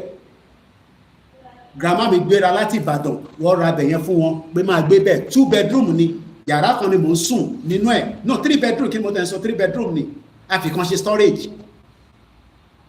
ṣe storage mo rántí ibẹ̀ la máa ń kó gààrí kó ẹ̀wà kankan sí grandma ń gbé lẹ́yọ kan èmi náà lẹ́yọ kan tèmi tí mò ń sùn ẹ̀gbọ́n mi kóhun tó travel òun ṣáájú èmi travel àjọ máa ń lo ibẹ̀ ní èmi àwọn sun pálọ̀ nígbà tó lọ tán èmi náà di ẹni tó ní yàrá so kò máa rò pé ẹni tó ń sun face my face kan lèmi tó bá dẹ̀ mọ̀ tán pé Kóìkì lèmi ọmọ Alhaji Mojeed Ọmọ́táyọ̀ Kóìkì torí o lè lọ rí visa kó má lọ dé London kó lọ abuse visa yẹn wọn ló sì wà Adéníjàdé lẹ́ṣẹ́ gan bàbá mi Ọláwọ̀nyí very good people lọ béèrè pé ta ló ń pè lọ́láyọmí Kóìkì màmá grandma mi ní Alájà Ìdú lọ confam àwọn ṣe Tinubu tó lè sọ ibi tí ìdílé ẹ̀ wà lọ sí Fìdípọ̀tẹ̀ ilé bàbá mi sì wà níbẹ̀ Fìdípọ̀tẹ̀ níjẹ̀bú-Òde tó bá dẹ̀ dé Sùúrùlérè láti Kilo bus stop máa béèrè àwọn Kóìkì family wàá máa sọ fún ẹ pé bàbá yẹn ilé ẹ̀ nìyẹn àdẹ̀tàléwà fún Ìgbò àdẹ̀sọ pé tó bá tàléwà fún Ìgbò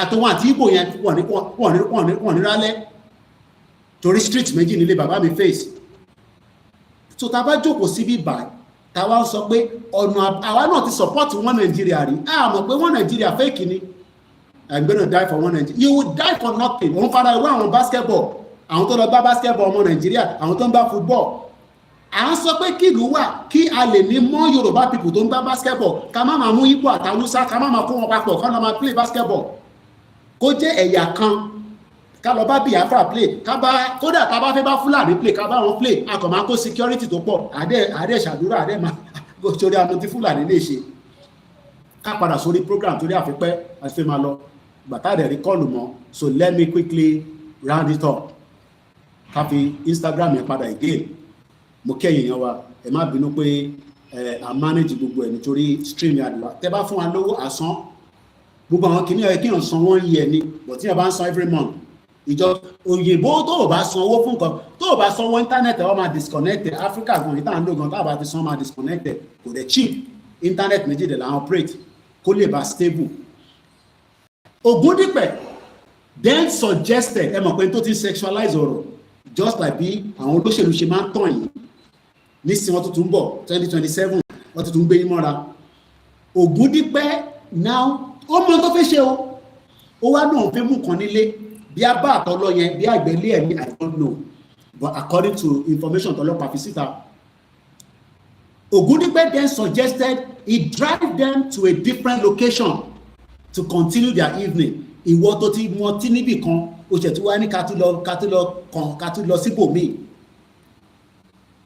On the way he stopped at his house saying he needed to get something from the house. Irọ́ ni o. The victim needed to use the toilet definitely ẹni tó bá ti mu ọtí àbí tó ti mu omi ìtọ̀ á máa gùn ẹ́. Ọmọ ẹ̀ wá ní jẹ́ ń lọ toilet lọ́mọ yẹn fẹ́ lò bó ṣe wá di pé ó yan pọ́nrán sọ́mọ yẹn. Ọmọ àlè. The victim needed to use the toilet. After she left the bathroom, Ògúndípẹ̀ Ṣẹ́gun sexually assaulted her and raped her.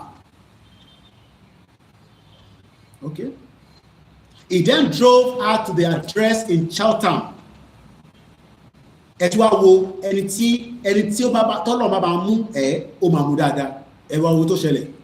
Mo sọ fún yín pé gbogbo driving tí mo rí ní Nàìjíríà ní kò tí mo lọ yẹn ó yẹ kó báńdì gbogbo yín pátá kẹ wá ṣe lọ ṣe driving school kẹ bẹ̀rẹ̀ driving lesson kò sẹ́ni tó mọ mọ́tò wà ní gbogbo yín oníwàkuwà ní gbogbo yín ní Nàìjíríà yẹn oníwàkuwà ní kò sẹ́ni kankan tó mọ mọ́tò wà mọ́tò tó wà tọ́ wo side mirror kó tó cross lane oní lane olúkálukú kàn ṣe jágbajàgba mo kí ẹ Ṣẹ́gun honourable ẹ kú bẹ́ẹ̀dẹ̀ ìjọsí mo láìkí aṣọ òkètè wọ̀ yẹn ọmọ Òdùwà tàtà.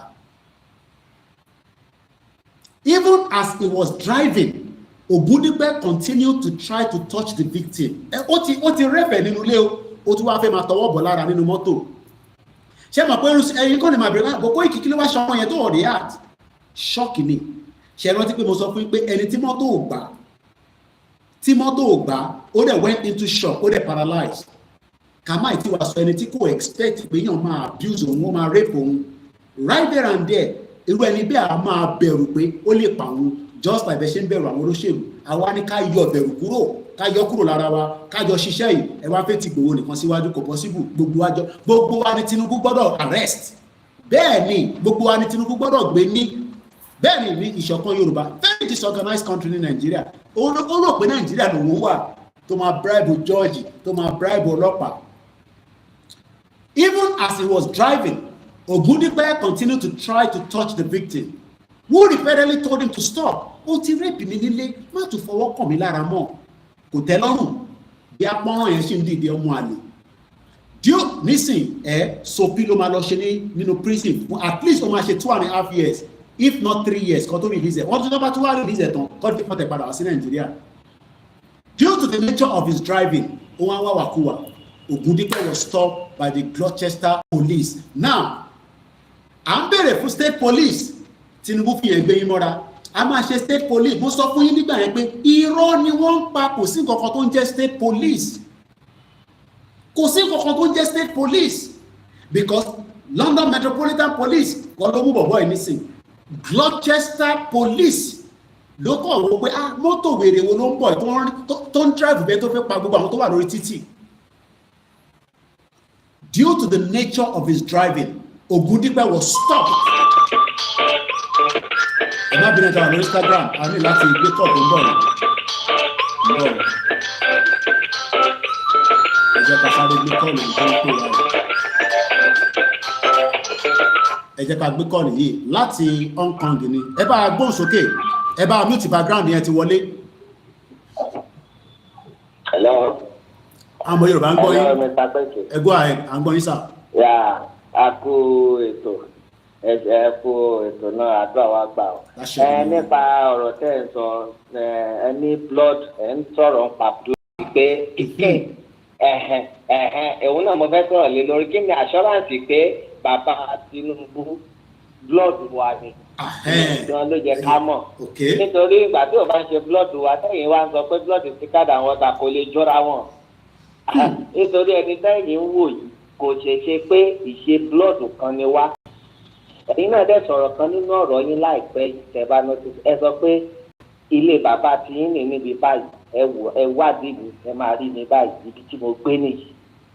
Ṣó possible kéèyàn dàgbà tó yẹn ká má rí age méjì ẹ̀ láti kékeré dì sí pé àjọ lọ léèwé ni àbí àjọ dàgbà ni àbí àjọ ṣe nǹkan báyìí ni ká má rí kankan kó tiẹ̀ sọ́nu wọn. Ṣé ó wá fowó bò wọ́n lẹ́nu ni àbí báwo tí gbogbo wọn ò fi lè sọ̀rọ̀? Ó ti àwa àyíká sí ń bẹ̀ tipẹ́tipẹ́ yìí gan ìbọ̀dọ̀ dárúkọ báyìí tí wọ́n wà bí mo ti di àwọn tèmi ayọjú pé alágbájá báyìí mo mọ̀.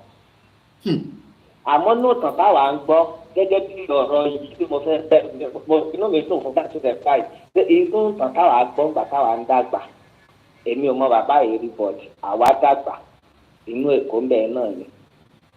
Ìtàn táwọn bàbá yẹn ń sọ fáwa ni pé ṣé ẹ rí ẹni tẹ́yìn ń pè ní olódò okú yìí wọ́n ní bàbá tẹ̀ ń sọ yìí ìyá tó bí ó ń ṣe alábàárù nínú ọjà ni. Ìyá yìí dẹ́ nìyí ó máa ń ran ìyá tán pè ní ìyá tó fi ìyá tán gbé rẹ̀ sí Ìdúmọ̀tà àbí bọ́ná gbé sí yẹn ó máa ń ran ìyá yìí lọ́wọ́ ni. Ìtàn tí àwọn bàbá yẹn sọ ni o nǹkan tán sọ ni o allegedly gẹ́gẹ́ bí brother mi bàbá mi tó wà ní Holland. Now wọ́n á sọ pé obìnrin yìí sìn ó wá gbé oyún wá nínú oyún tó gbé wá yẹn kò mẹ́ni tó fún òun lóyún. Ìtàn táwọn bàbá yẹn sọ nìyẹn. Ìyá yìí wá gbà mọ́ra nítorí ó máa ń bá ìyá yìí gba ẹrù lọ́jà ó máa ń bá gbà á ó máa ń hẹ́pù ìyá dá pé ọjà rẹ̀ mọ̀ ìyá ń tajà lọ́jà níyà lọ́jà níyà pé ẹ̀mọ ẹni tán ránṣẹ́. Now ó wá bímọ tán sìn kò mẹ́ni tó fóun lóyún kò rí ọkọ òun ò mọ bí bóyá bí abẹ́ bíríìjì tó ti ń lọ àwọn ẹ̀dá mọ̀ lórí pákó náà ẹgbẹ́ kó náà kò jẹ́ kí n tún mọ ṣàlàyé fún yín mo ti mọ mú wọn mọ́lẹ̀ ní abẹ́ káńtà ní àwọn ìyá tó ní kíọ́sì yẹn abẹ́ káńtà náà ti mú àwọn èèyàn wa mọ́lẹ̀ kọ́lọ̀ ń dáríjì àwọn ìyá wa ẹ mọ́ bínú àwọn mẹ́lì wọn ọmọ àlè ló pọ̀ ní ilẹ̀ Yorùbá now ìtàn tẹ́nìyàn wá sọ wọ́n nígbà tó bí ẹni yìí tán ìyá ẹ̀ wá gbà mọ́ra ó ṣà ń tọ́jú ẹ̀ ìgbà tó wá ń tọ́jú ẹ̀ nínú líǹkì míì tèmi tó wá gbọ́ again ni pé nínú ọmọ ìyá yẹn kan wá ń jẹ́ orúkọ tí ẹni yìí ń jẹ́ nísìnyí báyìí pé ọmọ ìyá yẹn tó wá kú yẹn orúkọ yẹn náà wá gbé fún eléyìí tẹ́lẹ̀ ń pè ní blood is thicker than water yìí. ó yá ṣé ọ̀rọ̀ tẹ́mi dẹ̀ ń sọ fún yín yìí àmọ́ náà dé mi o ẹ̀wọ̀n bínú o àmọ́ ọ̀rọ̀ tẹ́mi ń sọ yìí ọ̀rọ̀ 30 something years ago lèmi ń sọ yìí.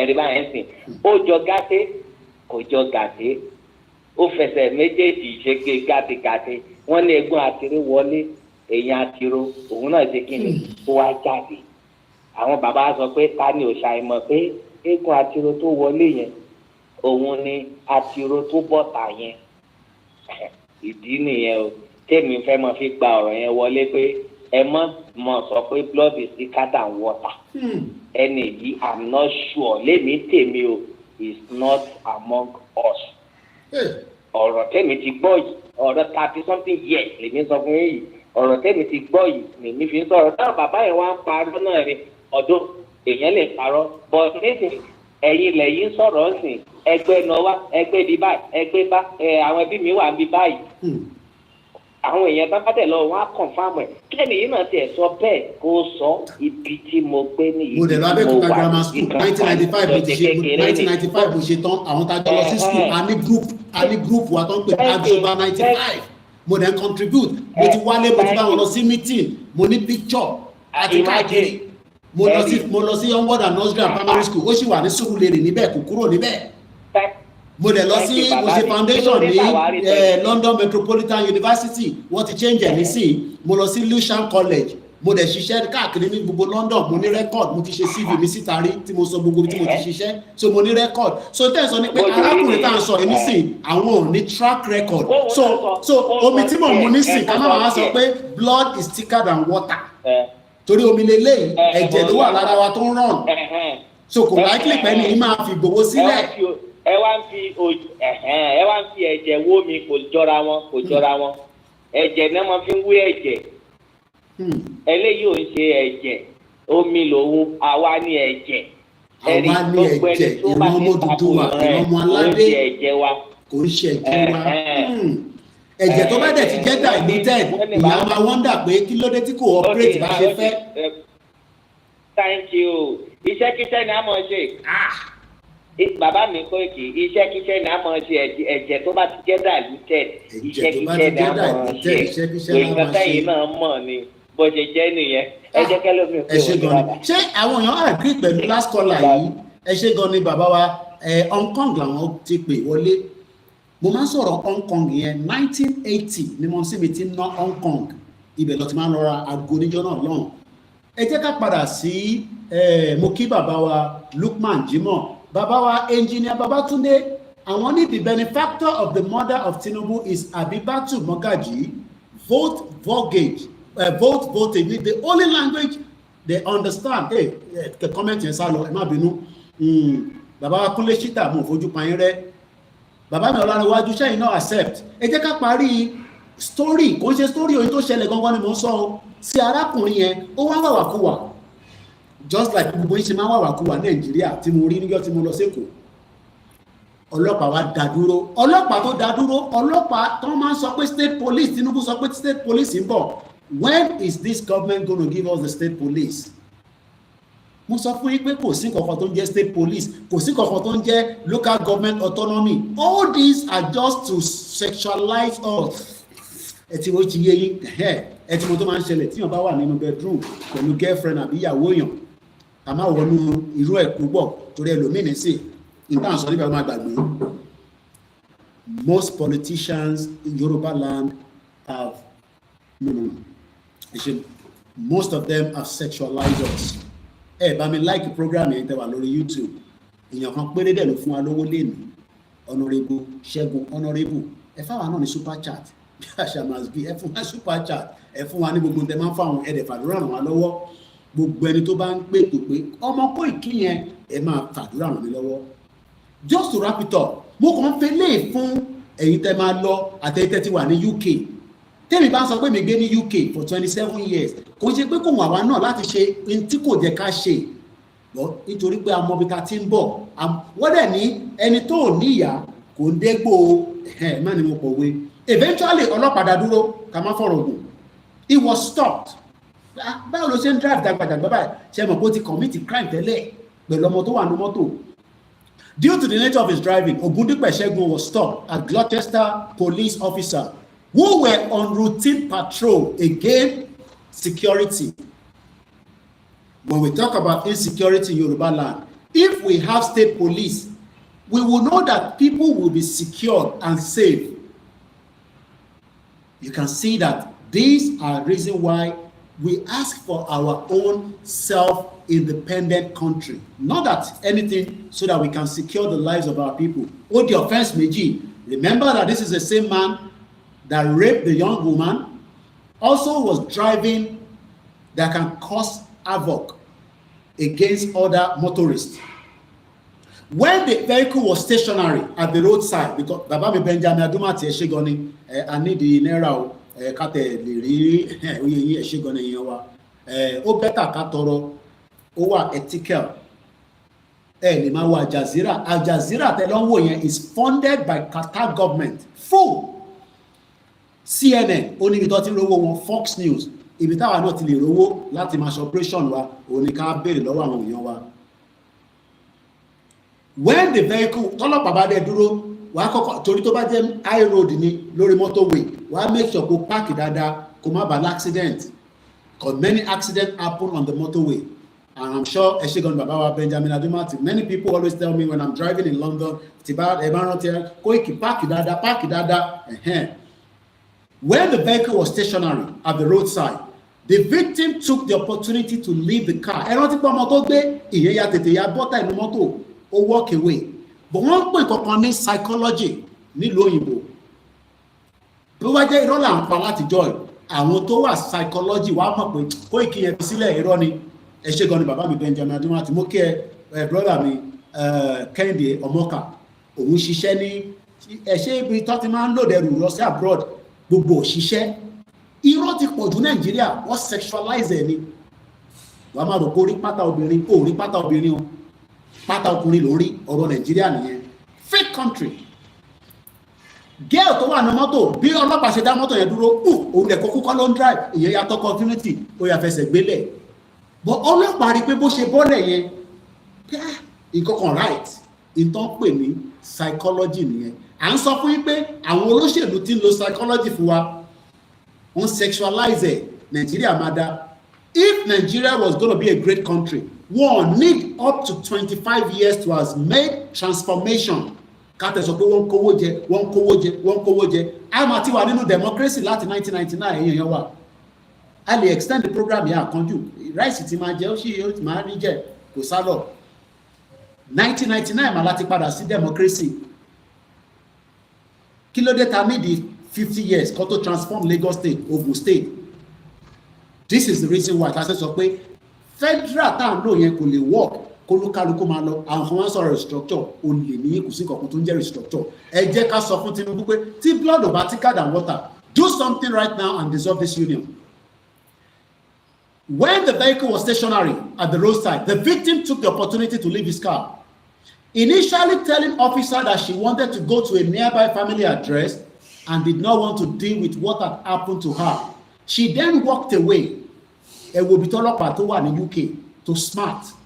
Noticing how distressed and upset she was, an officer caught up with her. Ìyẹn sáré tẹ̀lé another officer. Wọ́n ti mú the other guy mọ́lẹ̀. The officer caught up with the victim, who then disclosed that ọmọ Yorùbá lélẹ́yìí kò ṣọmọ Igbo. Torí pé gbogbo wa la ní criminal láàrin wa, ọ̀ṣọ́pì wà lẹ́wọ̀n nísìn, kò lè lọ sí party Davido. Tó bá yẹ kó wà láyé ni, tó ṣì wà round ni, ó lè lọ sí Amẹ́ríkà kó ná dọ́là, ó ti wà lẹ́wọ̀n báyìí nísìn. Girl yẹn wá sọ fún ọlọ́pàá pé ẹni tẹ́ dá dúró yẹn, ó ṣe rape mi tán ni. You know right there, ṣé o mọ̀ pé tó dá dúró fún tẹ́lẹ̀ was a car offence. Ó wá di méjì. Arákùnrin yẹn nísìn wọ́n ti sentence ẹ̀. Ẹ lọ wo fídíò yẹn mo ti ṣe sí orí page wa page mẹ́ta la ní ìyẹn la máa fi upload the crime tó ń ṣẹlẹ̀ ní UK kò bá jẹ́ ti Nàìjíríà ní ọlọ́pàá kan náà wà ìyẹn lọ sọlidé níta ó wá sexually assault èèyàn wọ́n ti sentence no wọ́n ti sentence yẹn. So Ogundipe was arrested right there and there on suspicion of rape and taken into custody, where he was subsequently charged with 2 counts of sexual assault, assaulted by penetration and rape. The court was told that Ogundipe denied raping, just like bí èmi ṣe sọ fún pé Nàìjíríà ò ṣiṣẹ́, olóṣèlú sọ pé Nàìjíríà máa ṣiṣẹ́, wọ́n deny ẹ̀. Ìwọ náà wá accept nonsense yẹn àti garbage. Ogundipe denied raping the victim. Èmi ní Nàìjíríà ò ṣiṣẹ́, àwọn pastor ní Nàìjíríà ń ṣiṣẹ́, wòlíì ní Nàìjíríà ń ṣiṣẹ́, olúkálùkù ń parọ́, wọ́n sexualize it. And instead, he claimed that she had initially sexually activity and she had fully consented to having sexual intercourse with him. Only woman yẹn ló sọ pé a lè ṣe jigijigi, just like bí ọ̀pọ̀lọpọ̀ àwọn ọmọ wa tó ṣe tán. Girl tí wọ́n fún ní certificate NYSC ẹ̀, I'm sure pé torí kò gbọ́ pátá ẹ̀ tó bá jẹ́ kó ti gbọ́ pátá ni a ní gbọ́ pé wọ́n fún ní NYSC certificate ẹ̀. How many Yoruba children are raped on a daily basis? Èyí tí Fúlàní ń ṣe ọ̀tọ̀, èyí tó ń ṣe nínú ilé ọ̀tọ̀. Fídíò file wá pọ̀ káàkiri ní Nàìjíríà nísìn, fídíò file wọ́n pọ̀ káàkiri àwọn ọmọ àlè. But ó lè parọ́ fún rẹ̀. Wọ́n ní bí rọ́bà lọ lógún ọdún, òtítọ́ ń bọ̀ wá bá òun lọ́rọ̀ àwa tá à ń pariwo pa fẹ́ Yorùbá nation àtẹ̀yìntẹ́ náà fẹ́. Ẹ̀ ń sọ pé rọ́là wà ń pa àbí bẹ́ẹ̀ kọ́, ojú gbogbo wa ló máa ṣe, kò ní ṣẹ̀yìn wa. A máa wà láyé yìí tí declaration Yorùbá máa wáyé tí kò dẹ̀ sí kan tó máa ṣẹlẹ̀. Tinubu ò lè pa gbogbo wa tán, kò possible. Sanwó-Olú tó ń pariwo yẹn wọ́n ò lè pa gbogbo wa nítorí pé ẹ̀mí wa ò tí ì kídélẹ̀. A rò pé ẹ̀mí Ìgbòho nìkan ló kí ni. Ọlọ́run dá gbogbo àwa náà kẹ́mi wá kí, but à ń bẹ̀rù ikú dẹ̀ máa pa gbogbo ọlẹ́yẹ kọ̀ọ̀kan náà ni. Àsìkò tó máa pa wá láì tí mọ̀. Ó rò pé òun lè parọ́ bóun ṣe máa parọ́ Nàìjíríà ọmọ àlè. Àwọn júrì àwọn wá sọ fún pé ọmọ ó rape ọmọ yìí náà. The jury did not agree with his version of event and found him guilty. Nigeria is a crime scene. I know you are attached to Nigeria in whatever way. Bí abí Nigeria ṣe dàrú yẹn, torí aláwọn ẹ̀gbọ́n kan nísìn àwọn ti wá lé báyìí, bó ṣe máa bá yín sùn, èèyàn ọmọ tẹ́ ń wò mí, èèyàn girls, èyí fáfáì girls, àwọn ti kó, wọ́n náà ọmọ tí wọ́n, èmi náà lọ́mọ tèmi, mo lọ́mọbìnrin o, mo lè wá wálé nísìn kí wọ́n máa wá àwọn ọmọ kéékèèké tí mo fi bá sùn, wọ́n pọ̀ bẹ́ẹ̀ àwọn ọmọ àlè, à ń sọ pé afẹ́ Yorùbá nation, in tí wọ́n lè ṣe ní UK tó bá dé Nàìjíríà, wọ́n máa wá àwọn ọmọ kéékèèké tó fi bá sùn, wọ́n bá ti fún ẹ ní £20, tí wọ́n náà wo £20, agbàsí fún ẹ á ní ọmọ ẹdẹ London, irọ́ ló pa o, ó níyàwó ní London, ó lọ́mọ ní London, ọmọ ẹ̀ age mate kan náà ní irú àwọn náà fẹ́ Yorùbá nation. Ṣọmọ tó ń pè ní lawlessness òun ni mo rí ní Lagos State, lawlessness tó ń bẹ ní Lagos State tí mo witness, mo lè imagine tó ń ṣẹlẹ̀ ní Ọ̀yọ́, tó ń ṣẹlẹ̀ ní Ondo, tó ń ṣẹlẹ̀ lẹ́kìtì, because Lagos la máa fi ń ṣe pride of Yorùbá land. Ó wà lawlessness débi pé tó bá pààyàn lẹ́kọ̀ọ́ lé ní nísìn tó bá mọ owó ẹ̀ wá jẹ lọ. Ṣé mo parọ́? Ṣé mo parọ́? Tó bá pààyàn lé ní Lagos State yẹn tó bá mọ owó ẹ̀ wá jẹ lọ. Àìmọye case ni Dr. Kemi Olúlọ́yọ̀ tó try láti solve. Ó fẹ́ solve case Mohbad, jẹ́ kó rí solve, ẹni ó ti ya wèrè orí òpè nítorí pé lawlessness ní Nàìjíríà, ìlú tó bá ti jẹ́ lawlessness kò lè ṣiṣẹ́, a lè continue that nonsense. Ìyẹn la ṣe sọ pé a fẹ́ Yorùbá nation. Tó bá dọjọ́ iwájú tá a bá wà ní country tó ń pè ní Yorùbá nation, tó bá bí mi dá kí n ṣe law, kí n rúfin, wọ́n gbọ́dọ̀ sentence mi sínú prison, mo gbọ́dọ̀ lọ jẹ ẹ̀wà nínú prison. À ń bọ̀ sí bọ́ sí agbé nílùú òyìnbó fún 27 years. Ọlọ́pàá kò lè gbé rẹ́kọ̀dì jáde pé ó lè lélẹ̀. Àwọn tó máa ń sọ pé ó lè níwá yẹn, àwọn náà ní rẹ́kọ̀dì, because ìlú táwa gbé for 27 years òròpó easy ni, bomb bastard all over the place. Ẹ fẹ́ lawlessness yẹn, everybody like lawlessness, èmi náà lè sọ pé mo like lawlessness, but àwọn táwa ti gbé ní civilized country, you cannot want to be a lawless citizen in another country. But àwọn kan láìkẹ̀ bẹ́ẹ̀, ìyẹn lọ́tọ́ bá dé Nàìjíríà wọ́n ní mo lè mú Guinness mẹ́ta, ọmọ àlè kò lè mú Guinness yẹn ní London o, tó bá mú ẹ̀gbọ́n wa Frank ní Dublin, wọ́n ti pè lórí program tọ́nà àwọn ọmọ tí yó ọlọ́pàá dáwọn dúró àwọn náà wọ́n gbà páwọn ti mọ tí yó ní London but àwọn ọlọ́pàá wá rọ fáńdù wọn ìyẹn ló ń dùn wọn ìbálẹ̀ mo ti yó lóòótọ́ bẹ́ẹ̀ má rọ fáńdù mi because ọlọ́pàá ò rí wa as humans monkey ló ń pe gbogbo wa wọ́n ọ̀kọ̀ lè sọ sí wa lójú ni ọlọ́pàá UK monkey ló ń pe gbogbo wa but wọ́n mọ̀ pé púpọ̀ nu wa ti ní British passport púpọ̀ nu wa dẹ̀ mọ̀ pé tó bá pè jáde ní monkey àmọ́ ta máa ṣe fún wọn but nínú wọn monkey ló ń pè wá àwọn òyìnbó dẹ̀ ti ń dìde wọ́n máa dìde fún gbogbo wa ọwọ́ ìlé wa lọ́níwẹ̀ ìrọ́lọ́pàá àjọ máa gbé ní UK ni mo tún padà bọ̀ okay ó kù díẹ̀ so just to wrap it up ṣe rí gbogbo tí mo kà yìí it is the lawlessness that many of you enjoy ẹ like lawlessness yẹn lẹ like ìtorí pé ẹ fẹ́ nǹkan tó wà tó máa jẹ́ òfin àdè lè rí òfin nínú Nàìjíríà nínú ilẹ̀ Yorùbá you can see why many people don't want Nigeria to break up now how many minutes mo kù tí mo ní àkókò tí fẹ́ parí ẹ̀ dé okay I stick to that few more minutes mo ní Nàìjíríà àwọn tó ń mú ọyàn Nàìjíríà ẹ má bínú ẹ̀yin ìyá wa kò ń ṣọ̀rọ̀ tẹ ká lò but ó ti yé yín bẹ́yẹn màá kọ́ sọ nípa epo Nàìjíríà crude oil this is the data from 2023 torí púpọ̀ mú yín ẹ̀ mọ́ tó ń lọ o kò rògbò jókòó sórí TikTok o look Davido mo sọ pé bàbá Davido kó sọ bí tó ti rówó mo challenge bàbá ẹ̀ kó sọ bí tí ó ti rí owó tó fi bẹ̀rẹ̀ ayé tó ń gbé tí Davido fi di ọmọ olówó lẹ́nu kò lè sọ pattern kankan wọ̀ ṣe iléeṣẹ́ wọ̀ dá sílẹ̀ tí èmi náà bá ń gba owó epo èmi náà máa ní empire bí Ọ̀tẹ́dọ́lá ìgbà mélòó ló máa fi dolówó ta ló mú gọ̀ ọkọ̀ gbogbo oil block lé wọn lọ́wọ́ ibo tẹ̀ ní yáwá wà Alákìjà mọ́mí ibo lẹ́wà ọlá àtúbọ̀ fún ilé àlàáfíà o níbo l'Alákìjà wà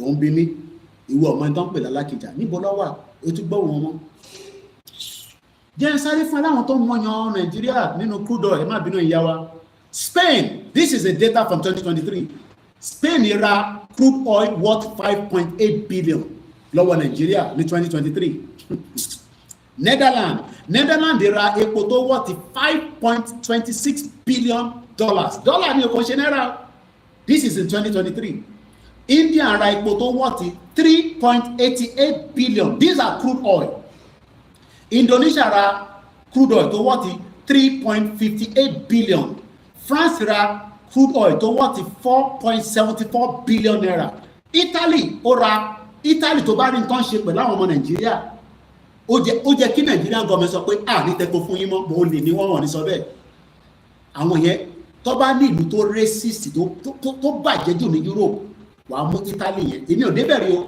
wàá ti rí ọ̀pọ̀lọpọ̀ fídíò bó ṣe máa wọ́n rí wa as àwọn yẹn máa ń sọ́kùnrin lójú ni àti rí oríṣiríṣi fídíò Italy wọ́n ra crude oil lọ́wọ́ Nàìjíríà 1.97 billion China ra crude oil 2.42 billion mo wo fídíò kan mo kí ẹ̀gbọ́n mi Ọlátórí Aegis ọpẹ́lọpẹ́ wọn náà wọ́n sáré sẹ́ndì náírà kékeré kan sí wa àfikún ṣẹ́tà ń ṣe ẹ̀ṣẹ́ gan ni kò ní tán fún yín bẹ́ẹ̀ àmàrí yín bá Chinese ní Ogun State nílẹ̀ bàbá tèmi wọ́n wá fẹ́ǹsì àwọn ibì kan wọ́n wá ní you can't go in there wọ́n wá kó sójà síbẹ̀ ṣé mo parọ́ ní Ogun State Chinese yẹn wo glasses mi ṣòlérí reason tí mo ti sọ pé àwọn tó fi jẹ́ kí Nàìjíríà kó pín àwọn làwọn country tí mo ṣe ń sọ yìí United Arab Emirates tó issue visa for anybody mọ́ ẹni tó bá wà ní London even bí ṣe gbọ́ tó bá ní British passport tí bá ń sọ̀rọ̀ UK tí mo dẹ̀ ń sọ̀rọ̀ travelling àwọn tó ní British passport kọ́ náà bá sọ̀rọ̀ kò ń ṣe gbogbo èèyàn tó ń gbé ní UK ló ní British passport I keep telling you àwọn àǹtí ẹ̀ lè má sọ fún wọn nítorí wọ́n fẹ́ jẹ́ kó mọ̀ tó bá dé sí Nàìjíríà wà á rí pé tó bá ní passport yín dà ó lè sọ dìjà normally tó bá ní kankan tó wá ìgbà tá àṣìṣe wá sí London American passport ẹ̀ wọ́n bí síbẹ̀ ni ó fi fún ìgbà tó mú lé mi lọ easy passport yìí ó mú èmi náà ya mo fún ìyàwó mi kó má ba sọnù bọ̀ púpọ̀ nù wọn resident permit lọ ní mo kí yàrá mo dúpẹ́ bẹ́ẹ̀ lò tó bá wá Nàìjíríà passport ló lò wá irú àwọn àǹtí ẹ yẹn tó bá fẹ́ lọ Amẹ́ríkà wọ́n máa lọ apply fún visa ni kò guarantee kó máa fún wọn kò guarantee tó bá wá fẹ́ lọ UAE the same UAE burúkú yìí ṣọ́ ma pé gbogbo góòlù Ọ̀ṣun tí wọ́n ń bú mi ní èní gbogbo góòlù tó ń jí ní Ọ̀ṣun state ó ń land sí United Arab Emirates, àwọn náà rẹ̀ pé 1.37 billion. Turkey àwọn tó náà ti gba country ìyàn lè wálé, àwọn gba country oṣooṣì bí ẹran aṣẹ́wó lórí social media, àwọn gba country IDP YYP àwọn ọmọ àlè. Èmi wà lẹ́kọ̀ọ́ mo rí kankan tó ń pè ní country don bastard, àwọn òpònú ayé àti àwọn kan dẹ̀ jókòó ní sanwó síbẹ̀ àti gba country ẹ máa jó ẹ máa yọ. Èmi lọ sí Lagos state mo ń béèrè pé ṣá ti wà ní ilẹ̀ Yorùbá, wọ́n bí mi pé side bo ni ilẹ̀ sọ pé wọ́n ti declare àti declare United Nations ti fún wa. Tó bá wá béèrè lọ́wọ́ wọn pé lápapọ̀ lọ́wọ́ wa ní kó lọ sórí Google, wọ́n bí journalist kó lọ sórí Google, àwọn tó wọ́n náà wà lá ní blueprint. Ẹ má yẹ kí Koiki rí blueprint wa àwọn òmùgọ̀. Ẹ sọ fún ìjìnlẹ̀ pé kó máa bọ̀ lẹ́kọ̀ọ́, tó bá dẹ́kọ̀ọ́ àfúní security. Ẹyẹ kan ní kó gba Benin wọlé, kó gba Ghana wọlé, àfúní security. Kò lè kúrò níbi tó wà yẹn. Mad people all over the place, àwọn ọmọ àlè ìyẹn wá jókòó síbẹ̀. Àtẹ̀gbọ́ àwọn tó wà ní ìyà ń jẹ yín, àwọn tó wà ní diaspora náà àti gba country o, kán ibole gbà sí. Èmi wà lẹ́kọ̀ọ́ ní gbogbo last week, mo wà lẹ́kọ̀ọ́ mo rìn káàkiri. Àbí bàbá Adéyẹmí ṣe ti gba Yorùbá nation ṣe ti rí country. Nígbà tá à ń lọ àrí ọlọ́pàá Nàìjíríà ó wọṣọ, mo rí sójà ó wọṣọ, mo ní lọ sójà, are we in Yorùbá nation? Ó wò mí báyìí ó ní what do you mean? Mo ní some people say that we are already in a Yoruba country. Ó ní what are you talking about? Ìgbà tí mo rí pé kó má lọ di wàhálà, mo yá tètè fẹsẹ̀ fẹ́ nígbà tí mo ń bi sójà pé are we in a Yoruba country? Àwọn ọmọ àlè ó jókòó sórí social media, mo ní orí social máa bọ̀ ń lé ìjìnlẹ̀ Marcus, máa bọ̀ ń lé ṣèbí ìlú ẹ̀ ní Èkìtì àbí Àkúrẹ́, ọmọ Àkúrẹ́ nìyẹn, èmi déjẹ̀ bóde, bomb bastard, idiot all over the place. United Kingdom àwọn náà rẹpo lọ́wọ́ wa o, wọ́n rẹpo 2.39 billion. Ìlú wo ló tún wà ń bẹ̀? A ti sọ̀rọ̀ Turkey, South Korea, àwọn alágbọ́dé làwọn ilé tó kù nísìn, àwọn yẹn bí million ni kò ṣe billion. Switzerland ìlú tí Abacha jí gbogbo owó Nàìjíríà ó dọ́ǹpẹ̀ síbẹ̀, ó wá fún ní code, ó wá kú ọmọ àlè, ó wá fún wa lówó yẹn díẹ̀díẹ̀. Nígbà tí wọ́n wá ṣàwọn kóòdì yẹn pé kóòdì wo ló lè ṣe owó yìí, idiot all over the place. Ẹbí bàbá Davido pé kí ni relationship òun àti Abacha, ẹbí Peter Obi ọmọ àlè ọmọ Igbo pé kí ni relationship òun àti Abacha, tó fi sọ pé òun fi wá ṣe one term. Ó lè ṣe one term, irọ́ ló ń pa olè ọmọ Igbo lọ Sanambra kó lọ join Biafra. Switzerland náà rẹpo lọ́wọ́ Nàìjíríà at $894 million. O gbọ́n tí mo sọ ìrí àbí ẹ ò lè gbọ́ ọgbọ́n tí Chinese television ò ní sọ ní tèmi sọ fún ẹ ó rẹ̀ pọ̀ èbí Big Brother lọ́mọ máa ṣó yín ó lè sọ. Poland àwọn náà rẹpo lọ́wọ́ wa $729 million. Sweden àwọn náà rẹpo lọ́wọ́ wa $704 million. South Korea, South wà North wà, ẹni ẹ má bá Tinubu ṣe, ẹ ti join olóṣèlú ẹ̀yàn ọmọ àlè. Amẹ́ríkà ń bá North Korea ṣe torí wọ́n mọ tó wà lọ́wọ́ ẹ̀, wọ́n mọ̀ pọ̀ mọ àlè ní bọ̀bọ́ yẹn, weapon burúkú wà lọ́wọ́ ẹ̀, tó bá tẹ bọ́tì kan ó lè yin irú Amẹ́ríkà. You will continue to have dialogue even with your enemy. Bá Tinubu ṣe meeting, problem ti yí kọ́ nìyẹn. We want to leave Nigeria, mo sọ fún yín kò ń ṣe Togo láti fẹ́ kúrò, government náà la máa bá sọ̀rọ̀. Tá bá dẹ̀ lè rí Tinubu bá sọ̀rọ̀, a lè rán anybody pé fi Ìgbòho sílẹ̀, kò ń ṣe dandan pé kí àwa débẹ̀. Idiot all over the place. Mo ní púpọ̀ nù yín bóyá torí pé ẹ kì í jẹ balanced diet, ẹ mọ̀ yàtọ̀ pé èèyàn máa ń bá ẹ fẹ́ kúrò ní Nàìjíríà. You have to talk to the government. You have to have talking with the federal government directly or indirectly, because tó bá lọ sọ fún United Nations kó fẹ́ kúrò ní Nàìjíríà, they don't give you a country. Wọ́n á ní tó ti present ààrẹ fún country tó fẹ́ kúrò, ẹ má jà, ẹ má pààyàn, ẹ má dàlúrú, ìtọ́fẹ́ nìyẹn. But wọ́n mọ̀ pé yẹn ló máa gba Yorùbá nation fún wa. Yẹn ni. But United Nations máa sọ pé ẹ má jà, ẹ má pààyàn, ẹ má dàlúrú. But tó bá ti wà ní crisis, wàá pè ìjọba Tinubu pé èèyàn mélòó ló ti kú? Ó yá referendum olúkálukú máa lọ. But ìyàn ní wáyé tá a bá jáde sójú títì. Ká tó máa lọ ní kíákíá, Germany $2 billion. Gibraltar tó bá mọ ibi tó ń pè ní Gibraltar, Ireland lásán Ireland lásán àwọn náà rẹpo lọ́wọ́ wa 470 some. Ó mọ̀ páwa náà lè máa rẹpo lọ́wọ́ Biafra lọ́jọ́ iwájú. Yes, tépo Ondo State tá bá fẹ́ reserve tá a fẹ́ lò. Amẹ́ríkà ní epo tó pọ̀ lọ́wọ́. Ṣé mo dárúkọ Amẹ́ríkà látẹ̀ nǹkan ṣá? Amẹ́ríkà náà wà ń bẹ̀. Bàbá àgbàlagbà òun ló rẹ̀ tó pọ̀ jù. $6.1 billion ní Amẹ́ríkà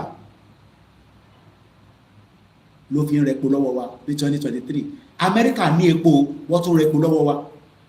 Ọmọ wa wọ́n reserve tọ̀dọ̀ tí wọn. So àwa náà máa reserve gbogbo epo tó bá wà nílẹ̀ Yorùbá. A máa lọ rà lọ́wọ́ àwọn ọmọ Biafra. A lọ rà níbi tá a bá ti lè ríra. So tó bá jẹ́ ìtorí epo tí ó wà tó join gbogbo àpapọ̀ ni àwọn kan ṣe fẹ́ kí Nàìjíríà kó pín. Ṣo lè rí pé ọ̀rọ̀ yẹn ó deep. Ó deep because àwọn tó ní oil block nísìn gbogbo tèmi sọ ìnísìn wọ́n fẹ́. Ọmọ olówó ni wá ká lọ Amẹ́ríkà ó yá Instagram Instablog ó yá sáré capture wa a lọ ṣe wedding a lọ ṣe wọ́n fi gbogbo yẹn ìyá wa ń jẹ̀wọ́ 3,000 naira ò ní lákàntì láti fi jẹun ó wá wà lórí social media ibi tó ti ń ṣe give away ibi tó ṣe àti máa rí kọ̀ọ̀kan tó máa jù síbẹ̀ yẹn gbogbo ibi tó ti gbogbo pati pátá tó bá ti ń ṣe báyìí wà wá mú plastic bag dání gbogbo iná tí mo bó ṣe ń lọ wà wá wọ white torí tó bá ní wọ́n máa ṣọ o mọ̀ pé tó bá wọ white kò sẹ́ni tó máa bí ẹ pé yàtọ̀ sí tó bá gate irú ìtọ́ṣe lamẹ́ríkà yẹn nísìn kódà wọ́n tún sọ pé no indicator of the venue torí wọ́n mọ̀ pé àwọn kan náà wà lamẹ́ríkà tó lè yọ wá àwọn yẹn bí ò pa wọ́n àwọn yẹn kọ́ fọwọ́ ṣe big boy ẹni tó ṣe wedding ya mọ̀ pé a ti ní invite o 500 people ní o ẹ má kẹ́ anybody wọlé o kí ni mo fẹ́ fàyọ̀ bẹ́ẹ̀ Côte d'Ivoire ń rẹ epo lọ́wọ́ Nàìjíríà at 2.1 billion South Africa tó lè fún yín ní visa ó ń rẹ epo lọ́wọ́ Nàìjíríà at 2.3 billion Canada tí ó ní tó bá ní 17 million máa bọ̀ wá kàwé èèyàn mélòó ló ní 17 million ó lè ní 17 million tó bá jẹ́ pé lóòtítọ́ lódodo farmers ń ṣiṣẹ́. A farmer should have nothing less than times 10 of 17 million. Only sponsor anybody. A farmer in Yoruba land can sponsor anybody at random. Ẹ lọ kàwé nípa agriculture. Ẹ fún ẹgbàá 17 million. Tó bá ṣe tán máa padà bọ̀ nílé kó wá ṣiṣẹ́ lórí oko mi. Ṣé lè tí Fúlàní gẹ́yàn lórí? A nílùú yóò ṣiṣẹ́. Stop being sexualized by the lies of the politicians. Ká tó máa lọ Brazil àwọn náà rẹ̀ pọ̀ lọ́wọ́ wa. Mo wà lórí program ìyá mi padà mo wà lórí program ìlú wo ló tún wà níbẹ̀ ká tó máa lọ Benin Republic ìlú tó gbà wá lálejò ìlú dáadáa President Talon ọwọ́ méjì lókè fún ẹ ìlú tó ju 2 million lọ àwọn náà rẹpo lọ́wọ́ wa o at 240 million Uruguay àwọn náà rẹpo lọ́wọ́ wa. When you now look at all this country béèrè lọ́wọ́ rẹ̀, do you think that they want Nigeria to break? Katomalo, thank you so much for joining, and I hope when the Chinese as building with fence in Ilesha, they are busy cutting out our gold. Èmi ò tẹ̀ túmọ̀ pàwọ́ ní Ilesha, mo rí wọn ní Ìjẹ̀bú-Òde àbí ní Ogun State níbi kan náà, mo rí fídíò yẹn ni o, bàbá yẹn ni look at the fence, Chinese, ta ló talẹ̀ fún wọn? Òun lé ọmọ Yíbò, òun lé Chinese, ọmọ ìyá kan náà làwọn méjèèjì, they are enemies within. My name is OLAYOMI KOIKI. Kó bá mi pàdé rí, ó dẹ̀ ti mọ̀ náà nìyẹn. Bá a pín ètò mi kó bá mi sẹ́ndẹ̀ káàkiri. Kò ní bàjẹ́ fún gbogbo wa pátá látòkè délẹ̀ adélẹ̀ lérí láṣẹ Èdùmàrè. Ó tún dijọ́ mi ọjọ́ rí. Mo kí bàbá wa Young Khan, mo kí Multifaith, mo kí Plan B, mo kí gbogbo ẹ̀yin tí ẹ darapọ̀ mọ́ wa o. Adélẹ̀ lérí, ìyàn kan no sound. Bàbá wa John Múyìwá, wọ́n ní no sound. Bí a nẹ́tíwọ́kì tí yín, ẹ bá jáde kẹ́ wọlé padà. So I think I've done mo kí ẹ bẹ́ẹ̀ brother mi má jẹ́ dárúkọ ẹ àwọn engineer làwọn yẹn owó ni àwọn iṣẹ́ kan wà tẹ́ ká ti ṣe ìyá fi yẹn sílẹ̀ mo rí ẹ bẹ́ẹ̀ mo kí gbogbo àwọn GR1 and on that note my name is OLAYOMI KOIKI. Enjoy the rest of the day. Ṣókí lọ́bẹ̀ oge bó bá wọ̀n kò ní òfẹ́ Nàìjíríà ò lè ṣiṣẹ́ bó bá wọ̀n kò ní òfẹ́ Nàìjíríà ò lè ṣiṣẹ́ o but ìwọ tó ní o fẹ́ bọ̀ Koiki ìgbà olú máa wá dé ọ̀rọ̀ tó ń sọ ẹ̀ ti pọ̀ jù ìjọ la fẹ́ gbádùn kíní ìgànsẹ̀ ká tó kú ó kù sọ́wọ́ gbogbo wa o ó kù sọ́wọ́ gbogbo wa. We can play different roles. Role tẹ́lẹ̀ play máa yàtọ̀ sí role tí wọ́n play role táwọn ẹgbẹ́ kan máa play ayàtọ̀ sí ẹgbẹ́ kan, ẹ má criticize ẹgbẹ́ kan, ẹ fi wọ́n sílẹ̀. But èyí tó bá wá criticize yìí táwa ń ṣe London bàbá Akíntóyè àti Ìgbòho, máa bá yín fa ohun tó tán lẹ̀. Mọ́lẹ́ mi lọ́kọ̀ ya gbogbo yín, Áfíríkà lèmi wà, ẹ̀rù ò bà mí, ẹ̀yin máa bọ̀ nílé, mo sọ fún yín máa bọ̀ nílé kájọ máa tó. So mo kí gbogbo alẹ́ nǹkan ṣe kó ṣe ẹ̀kọ́ àtàrọ̀. Yorùbá nation, no retreat, no surrender. Mo kí bàbá wa Tíò, bàbá yìí mo dúpẹ́ lọ́wọ́ yín, mo máa miss láti kí yín dáadáa. 25 pounds ni bàbá yìí fún mi ní every week. I'm very grateful. I don't normally mention your name not because I don't want to mention it. Bàbá Tíò, kò ń ṣe ọmọ kékeré ni wọ́n. Ó yẹ kí n meet wọn ní London, àráyè tó pàdé. 25 pounds ni bàbá yìí máa ní Koiki àwọn olówó tó pọ̀, èyí táwọn ọmọ sí pọ̀. Mo dúpẹ́ lọ́wọ́ yín àmọ́ all this little money goes a long way. Ní tó pọ̀ la ṣe ń sọ pé ẹ fún wa ká lè fi nísìnyí àlè lo StreamYard mọ́, wọ́n ti yọ kúrò nígbà tá àròwó fi san. A lè rẹ tó lè bá wa san 1 year. Ẹ fẹ́ yẹn, ẹ sọ fún àwọn tó ti ní country, àwọn tó ní country, èmi wà nílé, mo kí Ọlákúnlé.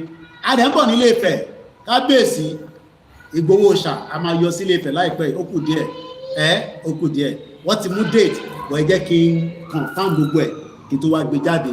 A kí gbogbo mídíà pátá láàyò ẹnìkankan sílẹ̀. Mo kí lẹ́ẹ̀kan sí bàbá wa Tíò Dáìsí ẹ̀ṣẹ̀gàn. Mo kí gbogbo ẹ̀yin tẹ́ ń ṣiṣẹ́ lẹ́nìtẹ̀s. Ẹ̀gbọ́n mi Ọlárẹ̀wájú, mo gbúrò yín àtàlájí ó tójọ́ mẹ́ta, èyí ti Paris. Ṣé kí n ra tíkẹ̀ kí n máa bọ̀ ní Paris kájọ wá fa wàhálà? Ẹ pè mí, kí ló ṣẹlẹ̀? Gbogbo ẹni tó ti darapọ̀ mọ́ Yorùbá nation, ẹ darapọ̀ mọ́. Kò ń ṣẹgbẹ́ olóṣèlú, darapọ̀ mọ́. Má jẹ́ kó sọ fẹ́ pé irọ́ ló ń pa. Nigeria wà sexualized, àgbákòbá olórí burúkú ọmọ àlè, ó wà ní London ní sinto gba treatment. Gbogbo wọn pátá, they are all sexualizing Nigeria that it will work. Ẹ ti rí Arẹ́gbẹ́ṣọlá, ó ti ń káàkiri pẹ̀lú fìlà ADC, irọ́ ló ń pa, gbogbo wọn mọ̀. Ẹ lọ gbọ́ nǹkan tí àbúrò Fáyọ̀ṣe ń sọ lójoojúmọ́, ẹ lọ gbọ́n tó ń sọ, àti náà lo fídíò mọ́ níbí báyìí ni. Thank you so much. Ẹ̀yin táwọn wà lórí Facebook, lára àwọn trip ta lọ lẹ́kọ̀ọ́, òun ni background mi yẹn, gbogbo àwọn dánfò yẹn condemn ni. Sanwó-Olú, gbogbo àwọn mọ́tò yẹn kò jẹ́ kọ́kọ́ mo ní màmá yín jẹ́ ti pọ̀jù fẹ́yìn diaspora. Mo tí ìráyè sọ major thing ta fi lọ sí Nàìjíríà, ìyẹn kọ́ la fi sọ nísìn, ìyẹn sì máa di but a máa yin díẹ̀díẹ̀. Nothing is working, no, nothing is working, but the diaspora are trying. Mo rẹ́ni tó ní iléeṣẹ́ bread, ó ní iléeṣẹ́ omi, ó ní iṣẹ́ hotel, but kò sẹ́ni tó fi ṣiṣẹ́, ó lè ní gbogbo yín fi jà. Kò ń ṣe gbogbo yín o, majority yín. A diaspora business mẹ́ta tó ní wọ́n fẹ́ run jẹ pátápátá. Àtẹ̀dúpẹ́ pátí mú olè tó lọ rédi ṣọ́ọ̀pù diaspora tó ṣẹ̀ṣì ṣọ́ọ̀pù sọ́nà ibì kan ní Badagry tó lọ fi jí ṣọ́ọ̀pù wọn, tó fi jí gbogbo fóònù, ọwọ́ ti bà ọmọ àlè, on bastard. Mo kí olóyè Ìgbòho, mo kí àwọn ìyàwó mi, mo kí everybody. Thank you so much ẹ̀yin tẹ́ wà lórí TikTok. Ẹ má bínú pé àníri jù bẹ́ẹ̀ lọ. Ìwọ tó bá wá ní onífẹ̀ẹ́ tá à ń ṣe, ó pẹ́ ọ̀pọ̀ Ọlọ́run ayọ̀ǹdẹ́. Have a very good evening. God bless Yoruba people. God bless Biafra. God bless Hausa people. Bí Ọlọ́run máa bless Fulani, I don't know. Torí ìjàmbá tó ń ṣe nílẹ̀ wa, a lè sọ pé k'Ọlọ́run bless wa. Mo kí bàbá wa Nurudeen. No retreat, no surrender. Má bẹ̀rù anybody. Ẹ̀mí kan ló wà lára gbogbo wa. Níjọ́ tí o bá máa kú, Ọlọ́run mọ̀, wàá dàgbà, wàá dógbò. Bàbá Akíntóyè, ẹ̀yin lẹ máa nà sí àyẹn. Bye for now.